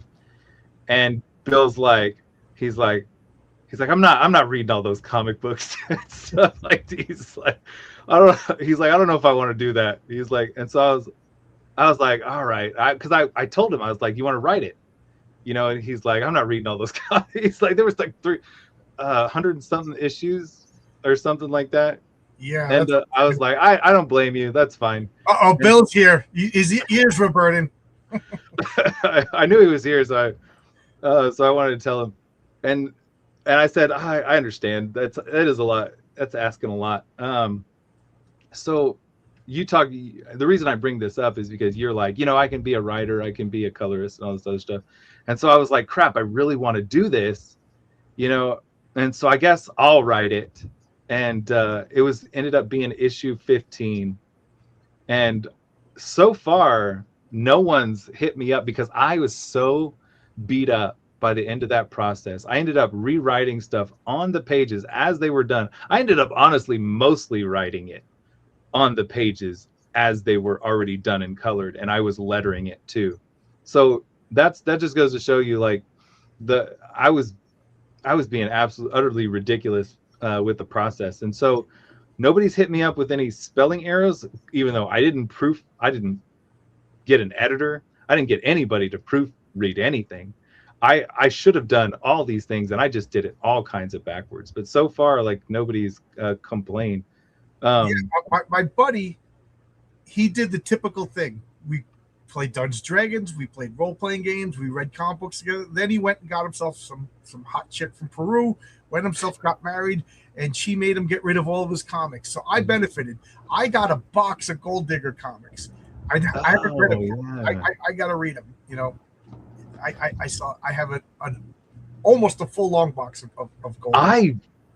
So I couldn't believe it. I thought I fantasized about maybe doing a cover for issue 300 of Gold Digger, and I ended up was talking to Brian Denham about something a couple of weeks before that, and just out of nowhere he's like, "Hey, you want to do a variant cover for Gold Digger?" And I was like, "Holy crap!" And I ended up getting a chance to do a Gold Digger cover, but I remember reading so many of the issues of that book. Gold Digger is one of the best, most underrated comics. Really, I gotta go dig it out now. I wonder what issues I even have. I had no idea how good it was. So just a, I guess that's why I bring it up, is because I was shocked at how good it was. If you ever get around to reading them, I think if you're anything like me, if you're going in with low expectations, maybe that's the key to things. You know, go into every. People ask me, how do you feel about the new Marvel movie? I'm like, low expectations. Go into life life altogether with low expectations. Life will be so much more awesome when you go into most things with low expectations. Just lower expectations, and that way you never. I also, how many times you're gonna pull the football away from me. You're like, I'm no longer Charlie Brown, and the world isn't Lucy Van Pelt anymore. You can't do that. I'm not falling for it. Marvel movies, the new comic books, unless I hear otherwise, they're all crap. Man, so I'll go as long as you want. It's already an hour and a half. You tell me when you want to stop, but I got. I'll talk all night long. I only say an hour because I don't want to get intimidated. I remember looking at the clock. It was 37 minutes ago, and I looked at the clock again, and it was like an hour and 15. It felt like minutes. Well, whenever like it's. No, I got a couple of things I want to say still because because you're a little behind the scenes. Whenever Mike Barron's in, I always, if I notice he's putting up his finger, that means he wants to go. Wait, I need to sit down and read the third script to Florida Man too, because I had agreed. I told Mike Barron I would do that. Oh, really? Yeah, because I drew Florida Man 2 for him, and another tragic story. I was drawing Florida Man 2. It's 66 pages, 3 issues, right? Florida Man is a humorous comic that's actually funny. It's so great. Like he weaves together, like the first 2 issues of the book are so outlandish and stuff like that. I couldn't believe it. I don't want to. I'm really hesitating talking about it because I don't want to give away spoilers. To me, comic books are the thing. You know what I mean? Like once you make a comic book, like to me that's the best. But I'm surprised that Florida Man isn't a TV show. Like it should be a TV show. Like something about it. Like it would just work as a Netflix insane TV show with that guy from Fallout who plays the ghoul. You know what I mean? Oh, that's such a good idea. It should be a TV show. Not that to me, you made it once you made a comic book, but Yeah, I am excited. It was utterly wacky and incredibly humorous. Like I couldn't tell you, but is Mike in the chat? Is he in the chat? Mike Barron is not in the chat. No. Okay, good, because I haven't. The sun slightly went down. He's in bed. Yeah, that's true. In fact, I just saw a message from him. He's like, Matt. He's like, he used to call me every week on a couple of things because I got a chance to draw my first Mike Barron script was Monster Hunt 2. It was so awesome. So this Florida Man 3 will be my. Technically my third script, but I've already drawn for him well over 100 pages of his script, which has been pretty awesome. So Mike Barron, really awesome dude too. But I was thinking of something, I lost it. But if I could say one quick story. Yeah, go ahead. Or not story, but kind of like counsel to anybody. I'll start by asking you a question. How do you feel about meeting your heroes? Like, what do you usually tell I am so nervous meeting my heroes. Do you say it's a good thing, like it's a bad thing, or it's just mixed? Like, how do you feel? It's mixed. Some heroes I've met and it was awesome. Mm-hmm. Like I met Chuck Dixon. I was so intimidated by him. Like but within 10 minutes we were laughing and joking, and now me and Chuck Dixon wrote a story together. Oh my gosh. You know what I mean? So that was awesome. Mike Barron, if you want to laugh at me, go back and look at the very first time Mike Barron was. I was like, this is a reference that nobody under 40 gets, but I was like Cindy Brady when she was on the game show. I was like, and you could just see Mike like looking at his watch. I got to go. It was awful. I was amazed that he ever came back. And then a year later, Mike Barron's calling me, giving me advice on comic book scripts. You know what I mean? Like, so yeah. Really? Yeah, meeting my hero was awesome. You know, I'm trying to think. I met Pat Broderick. Pat Broderick was one of my favorite comic book artists. I tell you, that was like meeting Sam Elliott from Roadhouse. Just this old cowboy, really? Just cool, hanging out. He was, smoking his cigar. You know, what a cool guy. You know, so many guys I met. Well, I would say this thing, like, I'm like, definitely meet your heroes. It's so beneficial, even if they're jerks. You know what I'm saying? Like, a few of them I met with jerks. I'll leave it at that. Yeah.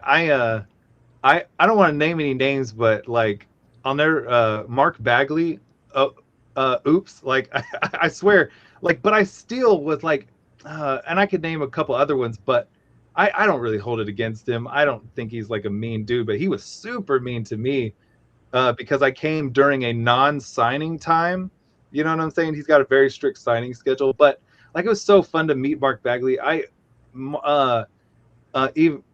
Even though he was super pissed at us for bothering him.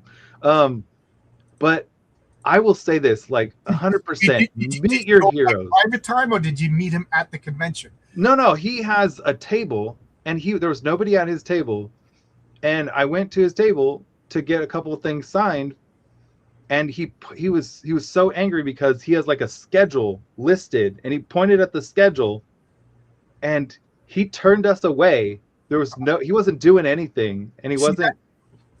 I never did comic conventions again. I hope to get that famous someday where I could be like, get away from me, people. You know, I'm joking, but there was literally when you're at the venue, accept the fans. Like if you chased him down in the bathroom, or if he's in the restaurant with his wife and kids, that's a different story. You know what I mean? I understand that, but at the venue, it was at the show. And since we talked about Pat Broderick, I just got to show up Pat Broderick. Oh yeah, definitely.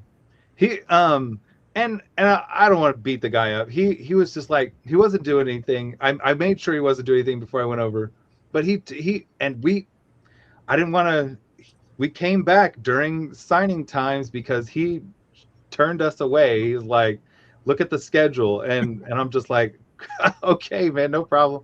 And I came back because I was like, all right, you're Mark Bagley and stuff like that. But I just want to say, like, even if someone's a jerk to you, it's a huge lesson in life. It was so beneficial to me. Not just that, so many jerks out there, but Adam Warren was like the best thing.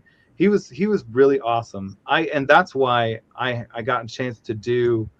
I would just say, go meet your heroes. Go meet people. John, going to conventions was probably one of the best things I ever did. Yeah. Even though I scoffed at the concept of networking. Like the best things that have ever happened. He's like, John, you got to go and meet people. You got to go and meet people. And he's absolutely right. It's just that I've been working. I work on a Saturday. I get my overtime. I get my 401k. You know what I mean? I get my annuity. I get money in my pocket. And it's hard to turn down guaranteed good money. That's so true. Maybe I could meet Mike Golden. You know what I mean? Like. Yeah. You know what I mean? Oh, Mike Golden. He drew a Wolverine comic, blew me away was it the 90s or the 2000s? Like I think they went to the Savages. It had to be in the 90s, but Mike Golden's one of my big influences, like one of the few older guys that I really like. I put him in that same category with all the guys that I considered like your influence, what I was saying before, like Buscema, Mike Golden and John Byrne and Mike Gustovich, Bill Willingham. Like to me, that it was almost like a Marvel house style. I think that's the group of your art. I don't know if you agree with me or not, but I would definitely I see that influence in your work.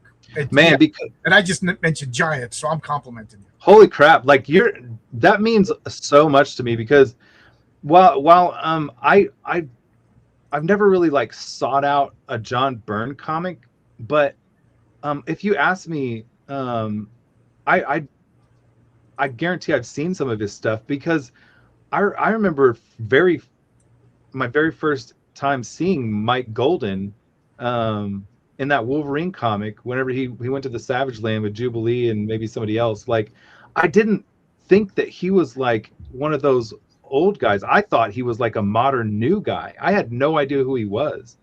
And so Mike First Golden was time I recognized him, I showing my age, but like back when Star Wars came out in '77, they made Micronauts, which was a blatant ripoff of Star Wars. But it was awesome. Some of the best artwork. And for I didn't pay attention to artists back then. I was a kid. And I think I mixed up Michael Golden's artwork with Neil Adams' artwork. I remember arguing, no, it's the same guy. My friend was like, what are you nuts? This is Neil Adams. But to me, they looked, the same, That is funny. That is true. That's why I still make people mixed up. Like I it's like most people, like I appreciate a lot of the older guys now more than I ever did. I didn't care about any of them whenever I was growing up. Yeah, I just cared about what looked cool growing up, Mm-hmm. And I'm obsessed. I became super obsessed with I had his name a second ago and I already forgot it. Who's the guy Luis Garcia? The guy who drew Atari Force and Garcia Lopez. Yeah, Garcia Lopez. Like that guy, to me, he was to DC what John Buscema was to Marvel. So huge. I freaking love that dude now. And it's funny you brought up Atari Force. That is a comic. I wouldn't touch that comic with a 10-foot pole as a kid. I thought it was the stupidest idea. I was like, what are they? They got cartridges and they're going to play asteroids? And you know what I mean?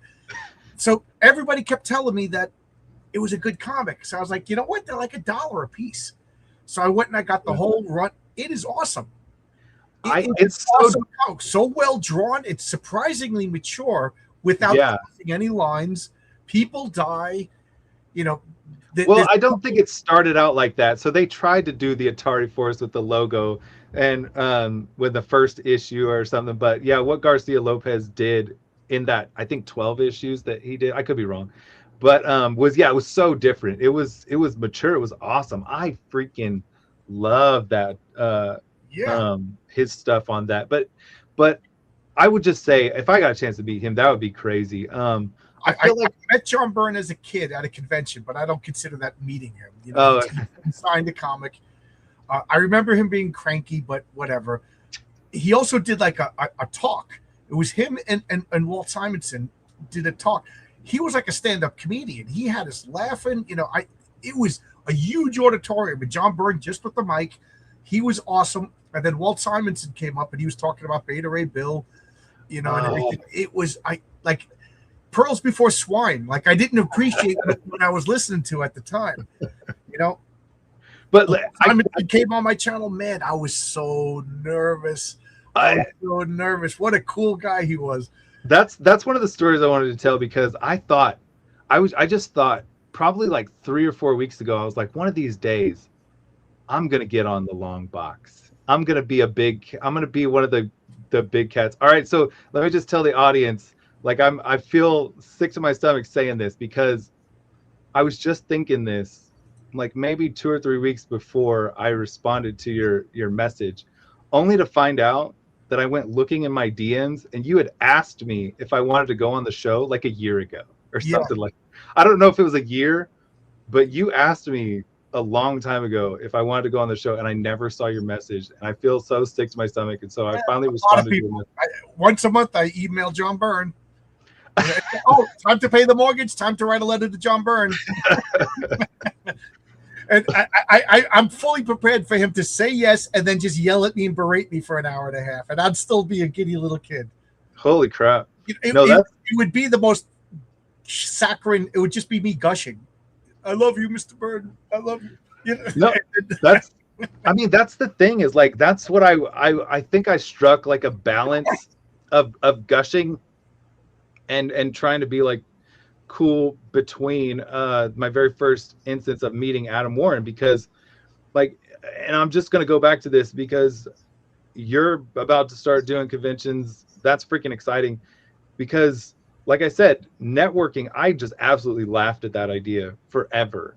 But the best things that have ever happened to me was going to convention, meeting people, maybe getting to go to some dinners here and there, and networking. Because I have a book coming out from Udon Comics, a Street Fighter comic. It's coming out in August, and it's written by Adam Warren. And Adam Warren, keeping in touch with him, he liked my stuff.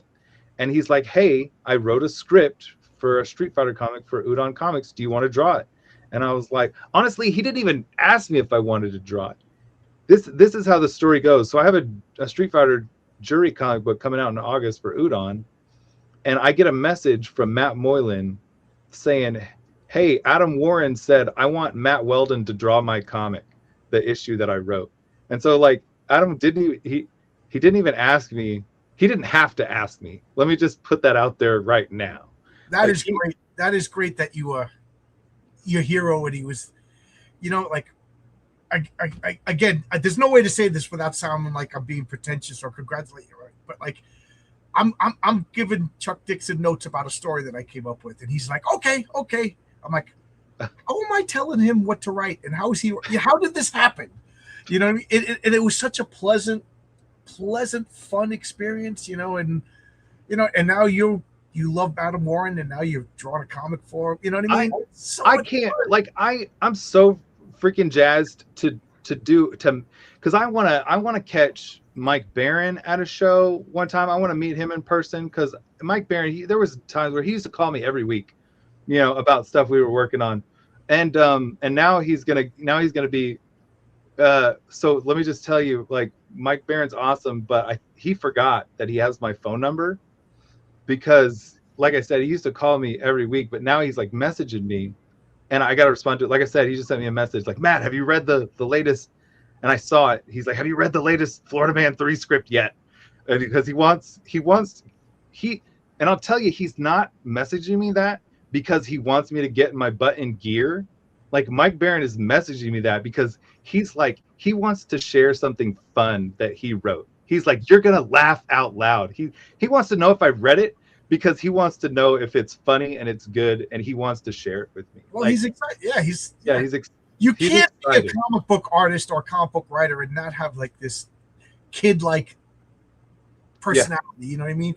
Like, that's all I want to talk about. The guys at work, they don't give a crap. They want to talk about sports. They want to talk about their kids, and they want to talk about how much money they made or their stock portfolios. That's all anybody talks. And then I'm showing people, and you can just see their eyes glaze over. Look at this page. I got this brand new page over here. Check this out. Look at that. And they're just like, okay, John, or, just a casual.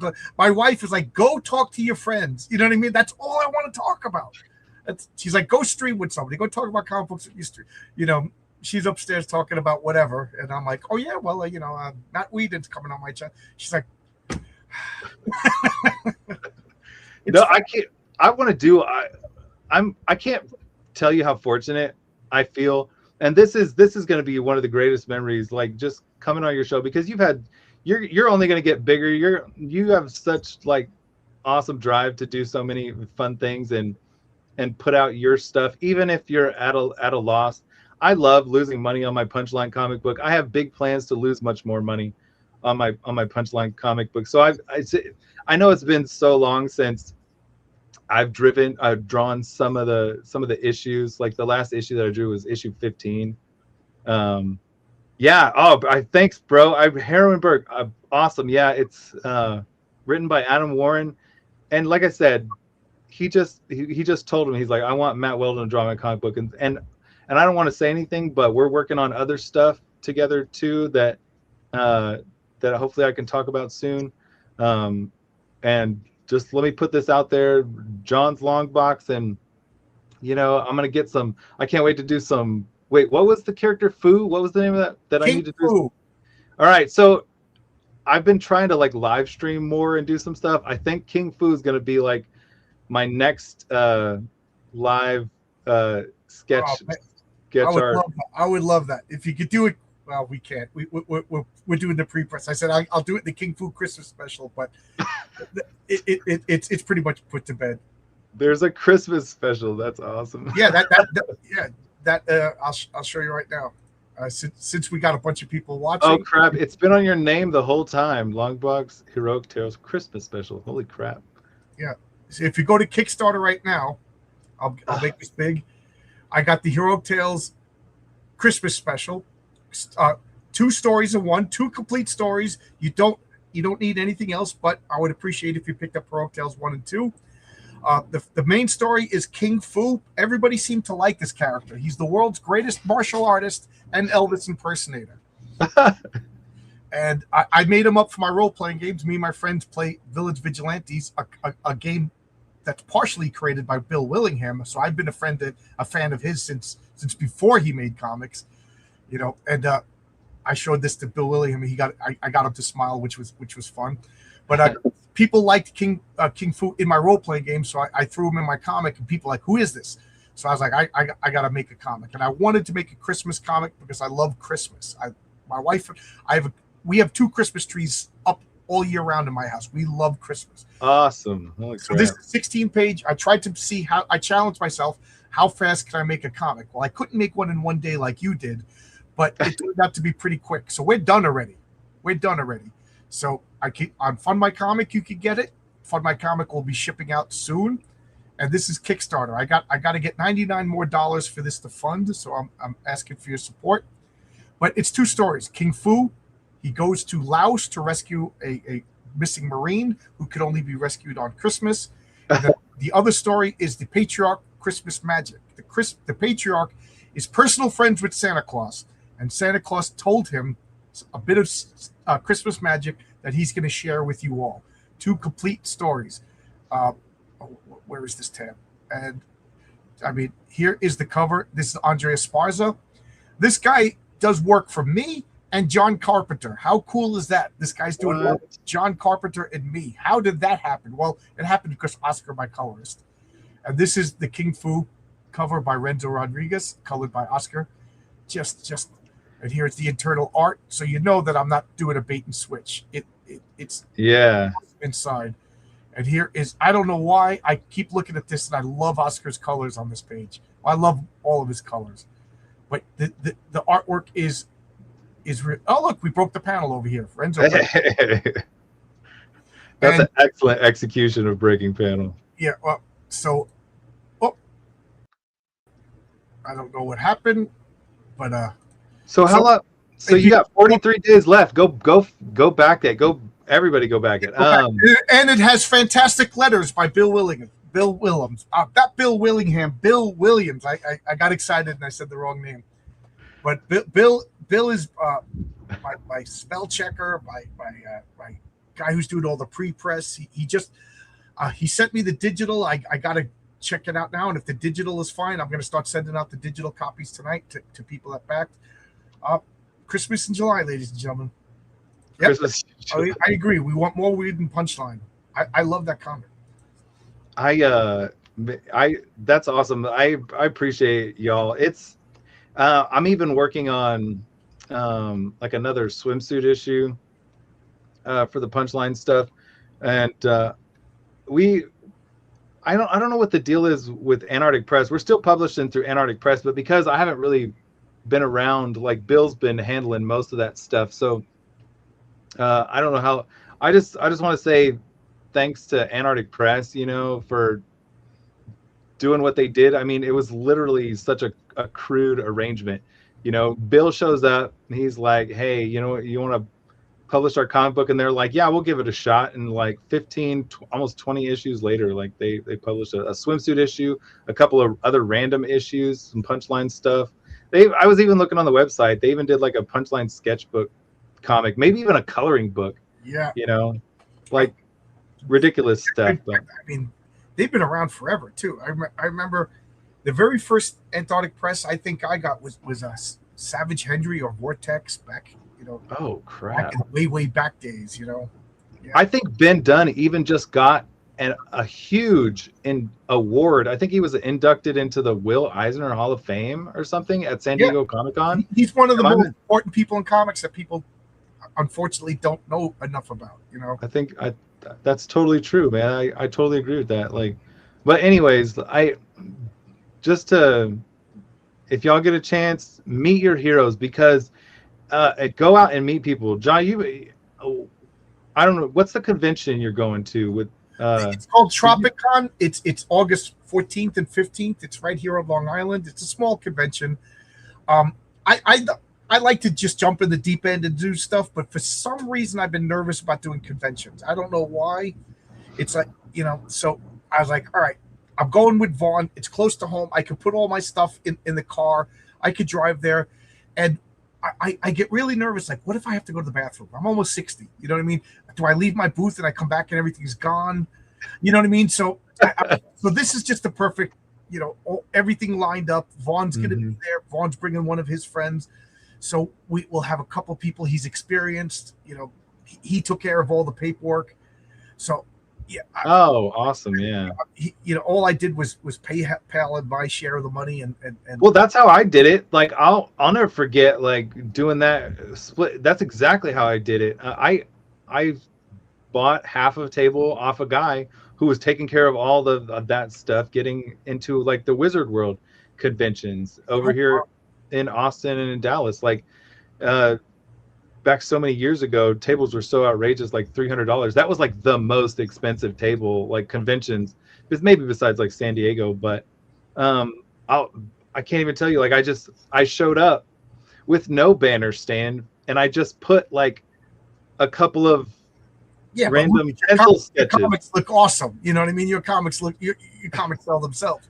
No, I didn't have any comic books. I just put out a couple. No, I lied. I might have had one comic book, because my biggest claim to fame, probably to this day, is still I have a 160-page graphic novel published through Image Comics. It was called New Brighton Archaeological Society, and I had that comic, but I maybe had like one or two copies of that sitting on my table. But all I did was have like little pencil sketches strewn about my side of the table on cheap copy paper. Like, that's literally all I had. Like Spider-Man and Supergirl and stuff. Yeah, it was just random pencil sketches of just random characters and like one little.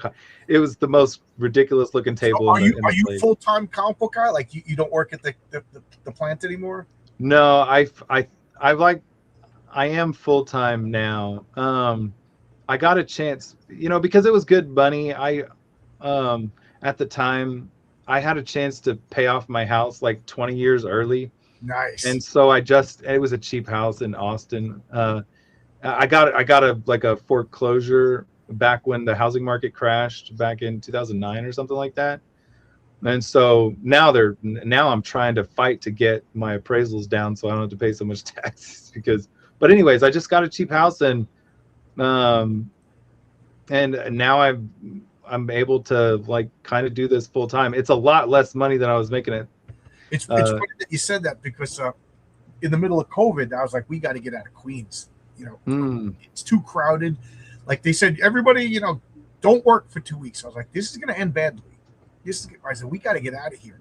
So we jumped out here into Eastern Long Island, and just this house was like next to nothing. Mm-hmm. Every day I get a message from some real estate agent, like offering me a ridiculous amount for the house. I'm like, I could buy it, if I take this offer, like I guess get out of New York, because like triple what I paid for the house already. It's ridiculous. I couldn't even imagine. Oh yeah. Young people are doing for houses, Shoot, yeah, it's appraised. Right now it's appraised at about triple. During like the last, it's gone down since, but yeah, I could get something further out, but I don't want to take my kids all I up can think of is nowhere. I pay the mortgage, and then 2 more years, and I plan on paying off the mortgage, and then if these offers are still coming in, it's just like, where's my horse? I'll go live. I want to go live in the scary Appalachian Mountains, like West Virginia, where it's dirt poor, and just get myself a nice house, and not have to worry about anything. That would be awesome. That might be like something, because honestly, I already got the beard. I'll get the star. You already got the insulation going. Like you could survive it. Yeah, that's a good idea, man. I'm so excited to hear how your convention goes. Like, I'm going to be at Bell County Comic Con this weekend, but I'm not going to be. Oh, you'll see Vaughn there. I think Vaughn. Yeah, I'm excited to see him there. I'm excited to see what he's got going on. Though it's a big spot. I'm excited to see where they are. There's a couple of different floors, and the travel time between, because they rent out the whole place. Like it's so funny in Texas, and I'm sure this is like this is the same at most other places too, convention centers and stuff like that.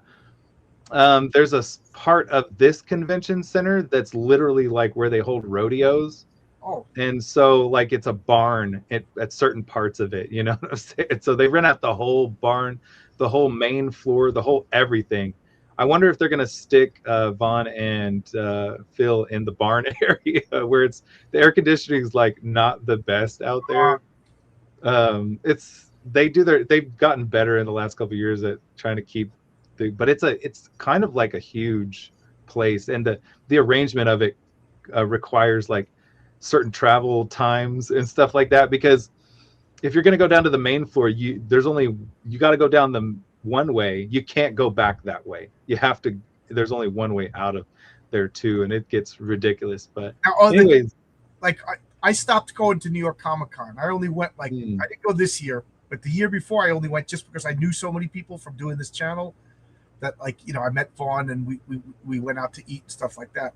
But it's too crowded, and it's not really about comic books anymore.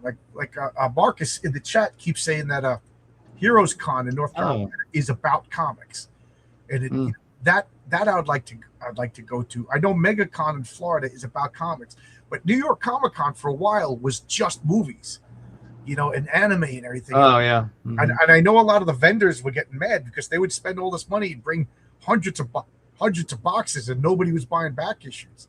Like, it was good for me because you go there on a Sunday and you could lowball them and get,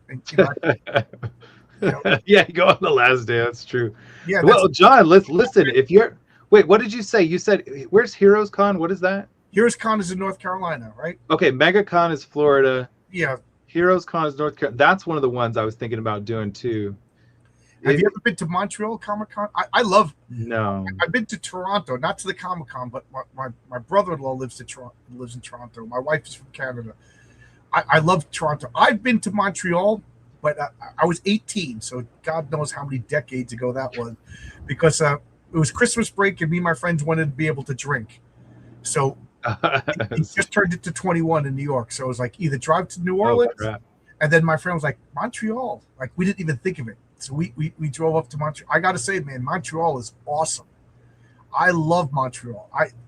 You want to know a secret, guys? Are you single? Go to Montreal. It's beautiful French Canadian women. Every girl. When we were leaving, we stopped to get a gas station, and it was full service. And I said, watch, there's going to be a beautiful girl comes out and pumps up. This girl could have been a model. And we were like, what is in Montreal? So there you go, guys. Holy crap. Well, the reason I'm asking is because I've never really done any of those big conventions either. Maybe you and me can meet up and we could get some tables at these things one of these days. So I've done lots of conventions and a lot of little ones, maybe one or two little big ones, some Wizard World ones, but I've never ventured out and really done any of those big ones. That's my big plan. I'm dipping my toes in, we'll see how it goes. Yeah. I'm nervous because you've been at the Artist Alley. I always joke around that I call it the people zoo. You just sit there at the cage like, hey, you want to buy some of my art? Hey, I'm a monkey, I'm cute. I'll dance for an apple. Because my brother was a big George Romero fan. My older brother is movies and motorcycles the way I'm into comic books and board games. So we went to a comic convention because George Romero was there, and it was just so happened to be it was one of his last comic conventions. So we packed up his family and we all drove. It was a great day in Manhattan. We went to the comic convention, and my brother is 6'6". He's huge. He's goodness. He's a big, scary biker guy. Everywhere he goes, it's like Herman Munster coming at you, and he's terrifying. He sees George Romero, and he's like, like he paralyzed. Yeah, he got all. He was like he forgot what he wanted. He had a poster, and he has all the cast of Night of the Living Dead autograph it. George Romero. Whoa, no way, that's awesome. And so he wanted George Romero to write, "They're dead. They're all messed up," from that line that the shirt says. And he forgot, so I had to go over James. He wants he forgot. George Romero goes, he didn't even remember the line. To us, it was the most important line in the movie. To George Romero, but anyway, long story short, we passed all of these C-list actors that are just like sitting. Nobody's at their booth. You know what I mean? And you felt bad for them. You know, you're like, oh man, like, hey, look, it's that guy from Bob Newhart show who played the dentist. Do you want to go talk to him? No. You know what I mean? Hey, look, it's Joyce DeWitt. You want no? You know, so that's how I'm going to be that guy. I'm going to be at the. Oh yeah. I'm going to be the guy like, hey, you want to buy my? Hey, you want to buy my comic? You know what I mean? How was it? It was demoralizing. Yeah. I'm just gonna I'm here to tell you, like, the first couple of Wizard World conventions I ever did. Like I said, I split the table with that guy. It was $150. It was $300 for the table. $150, and I went I had zero expectations, like life expectations.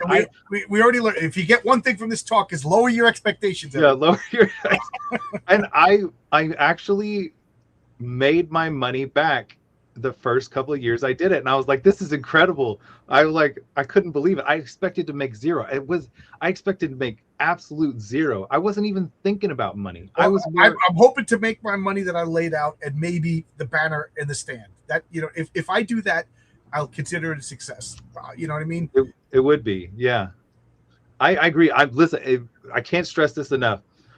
Just see what it's like, because they're skinny banners. Try setting it on the table. You can put stuff in front of it too, because I saw that your banner stand had your name, John's Long Box, on the bottom of it. Yeah, that was the Diaz brothers' idea. Because that's fine. There's nothing wrong. On Kickstarter, he goes, "Are you always going to be on Kickstarter?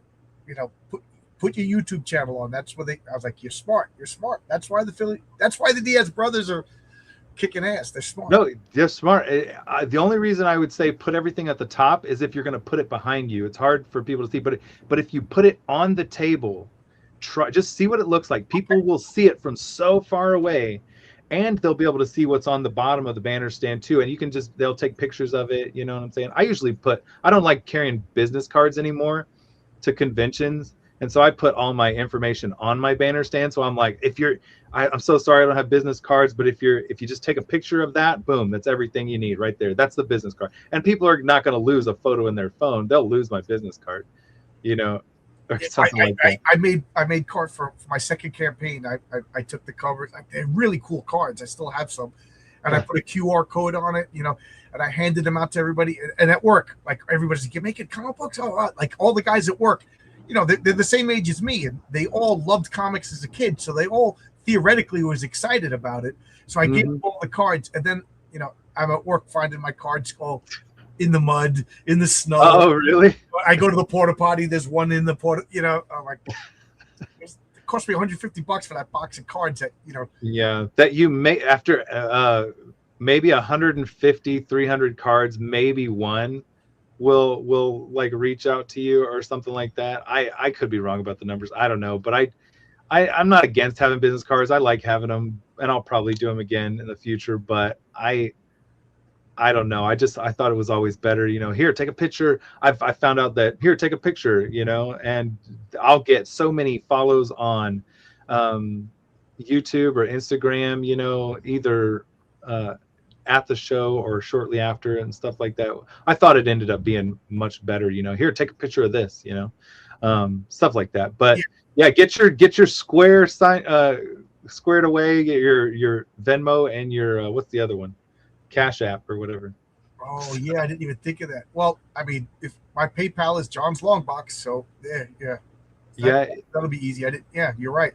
I'm thinking everything's going to be cash, but what if people walking around with their Venmo and stuff like that. It's usually funny because from one show to the other, it's either like 90% cash or 90% Venmo and Cash App or swiping credit cards. Like, it's just funny like that. You just never know. Swipe the credit card, yeah. Well, here's the thing. Like, if you don't need to have the little card swiper. You can type in the card number, which is my card swiper. When it broke down, I ended up having to type in every single card number. You get really good at it. It only takes like a couple seconds or a minute. Yeah, just get good at typing in the card number, the expiration date, and then hand it to them for their. What do I do that? I go to a website or what? No, it's for the Square app. So the Square app, you can use their little Square swiper, or what you do is download the Square. I'm so glad you said this. I didn't even think of this. Download the Square app, and you might back in the day, you had to like usually get your bank approved or something. It took like a day or two, but I think you can get on there pretty quick now if you can. I got 3 weeks. I'll do it tomorrow. Okay, get on the Square app. You don't Thank you for telling me this. I'm a moron. You say I'm going to go there, and people like, I can't buy this. I want to buy this, but you don't need a card swiper. Square, you can type in the card number, and it'll say, here, just type in the card number. Hold up your phone and take a picture of it, and it fills in or stuff like that. Well, no, what you do, there might be easier ways to do it. Like, but I'm just used to whenever my card swiper broke down, I just typed in the card number, typed in the expiration date, typed in the little 3-digit number, and then it says give the phone, or you got to give the phone to the person to type in their zip code, and then just hit enter, and they sign, and it's done. It takes it's very simple. Much. Shows you what an old command. I'm thinking of like cash and I don't know, cashier's checks. I don't know, whatever old time wire transfers and stuff like that. The three most popular is like if your phone does tap to pay, you can tap through the Square, which I think is Apple Pay. So you can do Apple Pay in the Square app. And then the only thing I would recommend is just Square, Cash App, and Venmo. If you can figure those out, because Venmo and Cash App are easy. All you do is bring up the little Square barcode, and they just. I'll have to stop playing. See, now I'm nervous because this is the kind of stuff I'm terrible at. No, once you do it a couple of times, it's really easy. But anyways, I'm gonna do it. People are gonna buy the comic books, and like some lady in Muskegon, Illinois, is gonna be like, "Where's all this money coming into my account?" It's so much fun, man. I can't tell you, like, I'm excited to meet the Diaz brothers again this weekend. I have hopes to do like a lot more conventions. I want to do the C2E2, which is where I think the Diaz brothers and Phil live, around the Chicago area. I want to do like MegaCon. I want to do the North Carolina one, and if maybe one of these days, like, I'll get out there and we'll get a chance to meet, because maybe we can maybe especially if we do a crossover event, we might have to get a table. We might have crossover events. Okay, so I'm throwing this idea to everybody. I want to do a comic called Crisis on Independent Earths. Awesome. And what it's going to be is I have a problem, a dilemma, and I'll do like a couple pages of introduction, and then everybody else, like, you could do Versima and Mel, or obviously with Bill Williams, or whatever, your stuff, and then or Mary Miracle. I might have to bring her back. Yeah, get DC to sue me. Next thing you know, yeah. DC I won't do it for you. I won't do that to you. But that would be awesome. That would be awesome. Big crossover event. So we're gonna have to get a table. We're gonna have to split a table one day. Like I know it's a difficult ask, but like whatever you want, 2 or 3, because I'm gonna have it finished, written by this weekend, and anybody who's interested, I'll send you the script. No pressure. The only thing I could see is people are gonna be like, well, what about the legalities and stuff like that? And the answer is I'm not a legal guy, so I don't know. So whatever, but I figure we all contribute a couple of pages. I already have the ending in mind, but of course, when whoever's working with me, I'll alter it to work with everybody else. And then you do a couple of pages, we finish the story, and then everybody gets the pages. You print it up on your own, you sell it with your stuff, do whatever you want, and then the whole back cover, the last 2 pages will just be like Matthew Weldon does this comic. Bill Williams does this comic. Nick Phoenix does this comic. Whatever. Yeah. The Diaz brothers, whoever contributed, it'll be like a business card, but it'll show a little bit of your character, some of your art, and whatever. It'll be a fun story. I knew Bill Williams was going to be in. So I would like to do it. I want all my buddies. So, I'll never. I got to finish this script because it's easy to say stuff. That's exciting, man. That you have so many like irons in the proverbial fire. And yeah, I'll definitely like sign me up for a page or 3. Cool. I'll never forget. Like I just want to correct the record before the show ends. Yeah, I gotta go eat dinner. My stomach is growling. As you getting hangry. Yeah, because I was just fixing to say, like, I appreciate you. The record that I need to correct real quick is I did do one other thing, because Murat Michaels is very much into parody comics, and so we talked about public domain stuff, but we didn't talk about like parody stuff, which is a whole nother beast. Murat Michaels is I did a whole lot of random stuff for him over the years, and in fact I got a chance to do, and I was so excited to do it too, because I infringed on Mary Marvel first. I'll admit that. So DC Comics grabbed the Punchline name and they did that, and so I was like, should I like hit back or do something else like that? So I got a chance to do a cover for the Hardly Thin comic that Murat Michaels does, and it's just like a fun little parody of Harley Quinn, obviously, so like so if you're I wish I was trying to look it up, but I couldn't find it. Maybe I'll show it on my Twitter after the show. But on Twitter, I'm curious to see it. I got it. Show whatever you want. I love your artwork. I need to. It's stuff like this that encourages me to like really, because I have like moments where I just go dark, and Bill has been, he's been the lucky recipient of me going dark like so many times over the years and stuff like that. Just not responding. Yeah, I just don't keep up with anything in messages, and like your message, I missed it forever. So I just want to say before we go, I appreciate everybody being patient with me. We have so much more to do, and the years, they just fly by, you know what I'm saying? Time just gets away from you and life happens. I have so many things. I was the kind of artist, and I'll end with this. I was the kind of artist that I never had a story of my own. I never had an idea of my own ever. I just wanted to draw, for Marvel or DC or video game companies and stuff like that. I just wanted to draw other people. Only now I'm about to be 46. Really? You look like a little kid. I wish I could say I felt like a little kid. Like that's why I got to stay in Texas. I can't be doing cold weather or anything like that anymore. Like I used to love the idea of in the cold or moving somewhere cold. Get away from the cold. What's wrong? I can't get a full night's sleep anymore because I got to hit the can. You hit those years, yeah. But anyways, like only in my 40s do I have like ideas of my own now, and I'm like, crap. Now I want to do this and this and this, and I'm like, oh my gosh, you know what I'm saying? Now now life is mostly. So let me ask you this. So the phone rings tomorrow, and it's Marvel's getting a new editor-in-chief. So that guy calls you up and says, "You want to do Marvel, whatever you want." Would you do it? Yeah, I would have to do it. And what would be your dream Marvel job to do then? Oh, that's a really good question.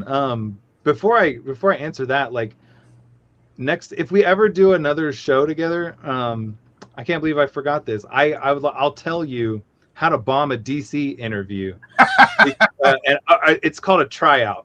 I'll tell you how to bomb a DC tryout, because I got an opportunity to try out on an Aquaman and Mira book, for DC a couple of years ago, and I just utterly blew it. You know what I'm saying? And the reason I asked you about Warren Ellis earlier is because I actually got a chance to draw a double spread for Transmetropolitan tribute book that they did years after the book and stuff like that. So I got a chance.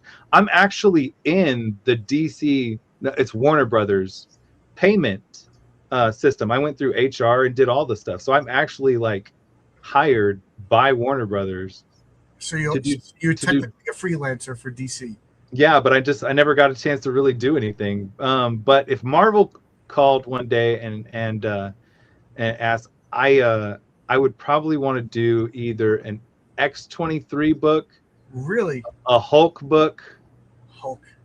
um, or maybe like a Generation X book. Oh, okay. No, because I was hoping you would say Fantastic Four. Oh my gosh, I would do. Oh, I loved that movie. That was one of the greatest movies I ever seen. That's one of my favorite comics. I've been trying to get every issue. I'm literally only missing 18 issues of the Fantastic Four. What? Issue 1 on, but I love your art, and I could just see you drawing fantastic. Fantastic Four is in the top 10. I was gonna get there. It's in the top 10. Don't get me wrong. I would want to do Fantastic Four before I would want to do like a Wolverine book. Even though I just said X-23, I just like X-23 and Honey Badger and maybe like a Gambit and Rogue book or something like that. I don't really want to mess too much with the X-Men. I would want to do Fantastic Four before I would even want to do like just a straight Wolverine book, which is probably weird to say for most people, but yeah. I appreciate that. That's pretty awesome. I freaking loved that movie. That movie that they made was one of the greatest movies I've ever seen. That may be a hot take, but I'll end it there because that may be a hot take. But before the knives get drawn. Man, I really appreciate you having me on. Yeah, thank you for coming. This was a blast. My wife sent me a message. You must like this guy. You're talking forever. Yeah, too many stories. If we ever, let's hang out again. Especially if we do, we'll definitely do another show after some crossover stuff. Well, when the giant size punchline, you got to come back. You know what I mean? We might have to. Yeah.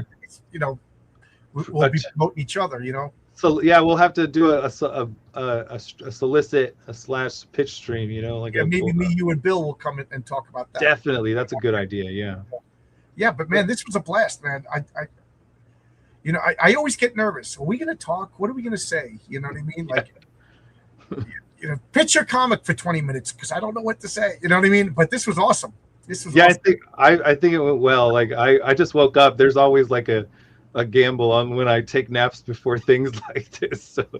I'm pretty happy with how it turned out. Like, yeah, I feel fortunate to have done what I've done, and I just want to say I consider myself fortunate to be considered for the current thing that you're working on. It sounds awesome. Like I would love to, like right now I got about 7 different artists working on stuff, and a lot of them are finishing up.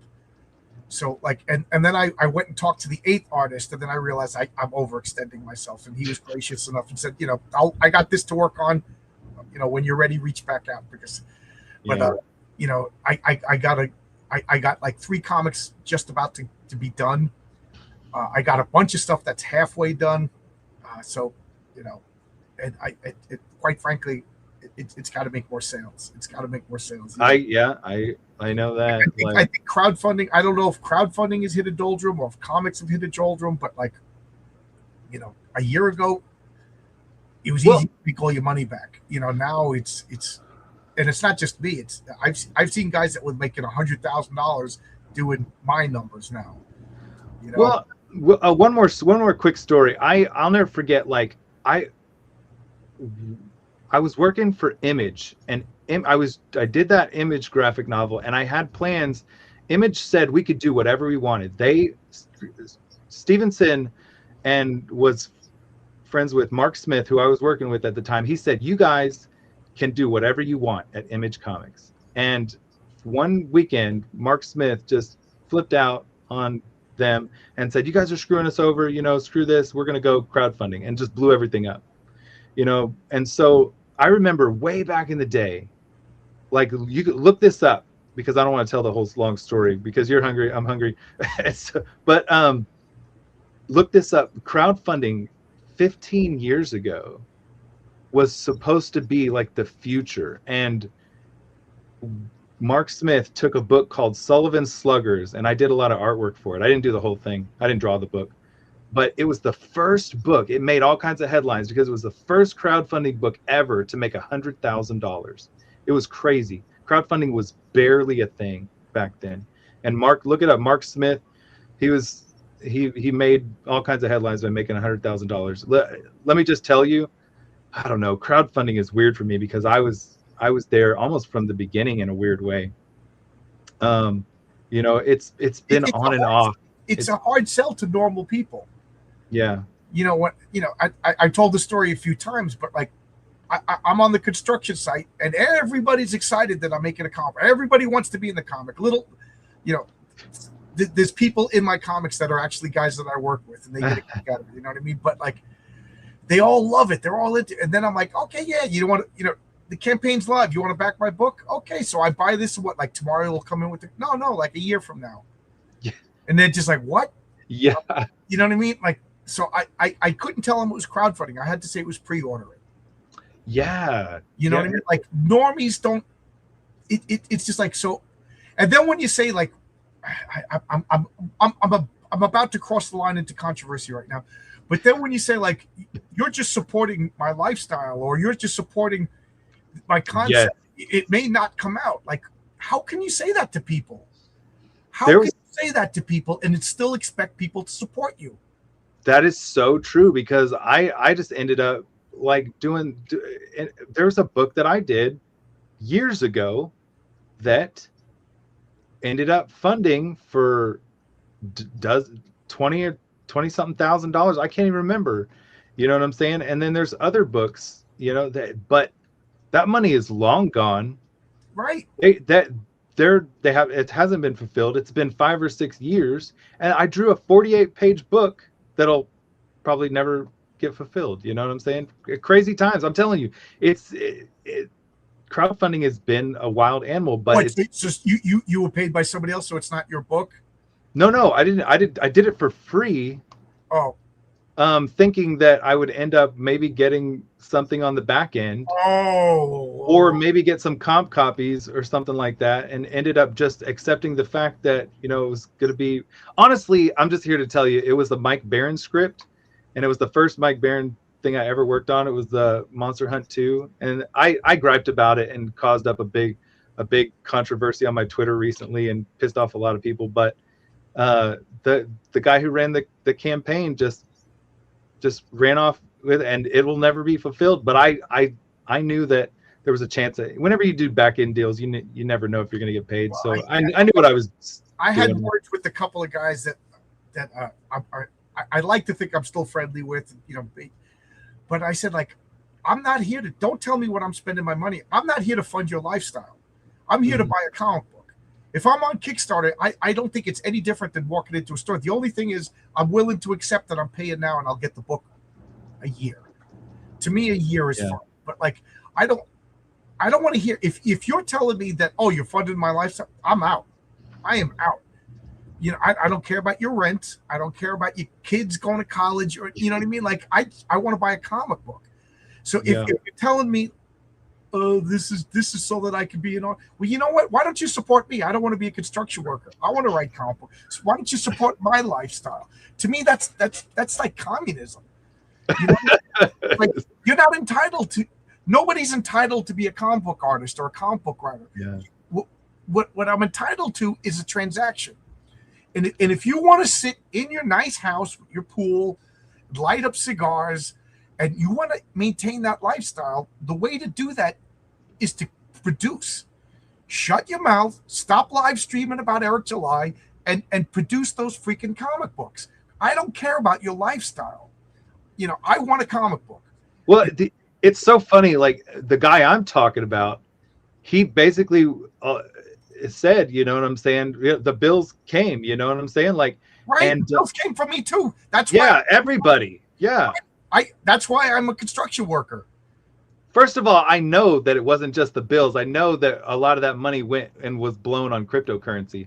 I'm not stupid. I know the deal. But the thing about it is like, you know, whether or not the bills and the comic books come, you know what I'm saying? Like, you're here's the thing. The reason I blew it up was this. You can have a late comic book. You can have a comic book where crap happens. You end up getting cancer. What can I say? You know what I'm saying? You're going to die. But here's the thing. Don't go out and complain about other people doing exactly what you did. Right. Like you have no room to pizza. complain. Give me money for a pizza, and then you're like, "Where's my pizza?" And I go outside. I'm in the street screaming, "Little Caesar sucks! Little Caesar sucks!" I'm like, "Well, where's my pizza?" "Well, you don't understand. Little Caesar sucks." "Yeah, but I bought a pizza from you." Yeah, don't go criticizing other people for taking money when you took thousands and thousands of dollars of other people's money, doing the same exact thing. Anyways, I would love to get into some controversy stream with you one of these days. Brian Christow is here. He has a wonderful comic called Six Gun Gorilla. I loved it so much that there's an Easter egg in one of my stories. I asked Brian if I could do it. He said yes. So that's probably my 5th story for Renzo down the line. So it'll be a little bit of time before that comes out. But yeah, it's hell of a late. Yeah, I've heard of it. I've heard it. It's so no. Listen, I couldn't care. Like, I backed comic books I haven't received yet. If you're gonna be late, that's fine.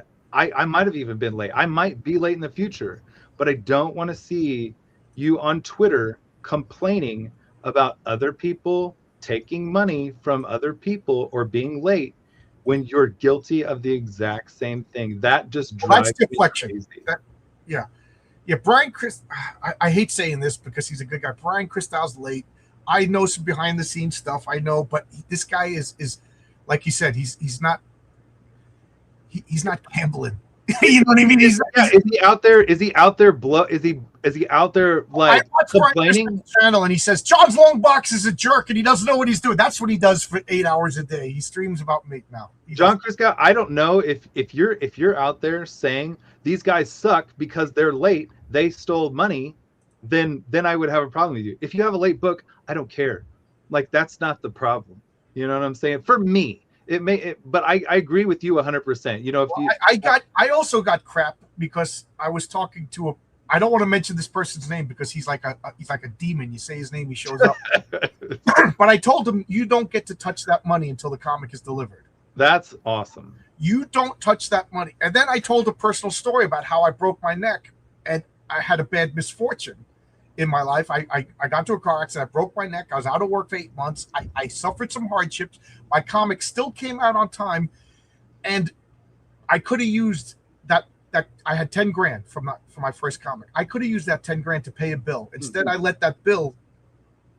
Yeah. But I didn't touch that money. And then the other guys were making fun of me. Oh, you can't pay his bills. You can't pay his bills. Oh, you took out a 401k loan to make his comic book. No, only that group of people can make fun of you for not stealing your crowdfunding. So not stealing your crowdfunding money exactly is a bad thing to those people. God bless you, John. That's incredible. Yeah. They were clipping me and making fun of me, but you know what? I made 3 comics and you haven't made your one, and you're making fun of me for having integrity. Now I'm getting mad. I can tell. I'm hungry now. Hey, John, I'm so sorry. I appreciate you, man. You're the best. My wife, she asked me if I ever had cafeteria noodles. It's something like they made in all the schools. I was like, I don't even know what you're talking about. I'm not familiar. She just made it as a side, and I'm like, make that again. So we eat like little kids. Well, God bless your wife. I hope you like get a lot. I hope you get like to meet so many people at this convention and future conventions and get to do a lot of stuff. And you know, I'm doing okay on my comic. I need to do like another 100 or so on Kickstarter. So if you please back on Kickstarter. Awesome. I'm going to fulfill at the same time. I'm going to fund my comic first, but I also refuse to run a campaign to I could probably start the campaign for Patriarch #1, but that's not what you do. I fill one, and then I'm gonna fulfill the other one. Yeah, I don't know. Now I'm babbling. That's freaking great counsel, man. That's a freaking perfect way to end. That money is not yours. Do not touch. I got all that money sitting in the Stripe account. It's not my money until that last one. The last one says Brian Christow. I put that in the mail, and then I still gotta wait a month because maybe they get lost. Maybe they get damaged. You know what I mean?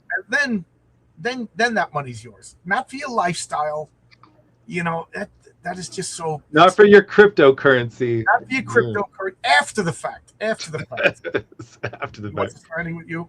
Yeah. Now I'm gonna get myself in trouble. Mad Dog Morgan is already out.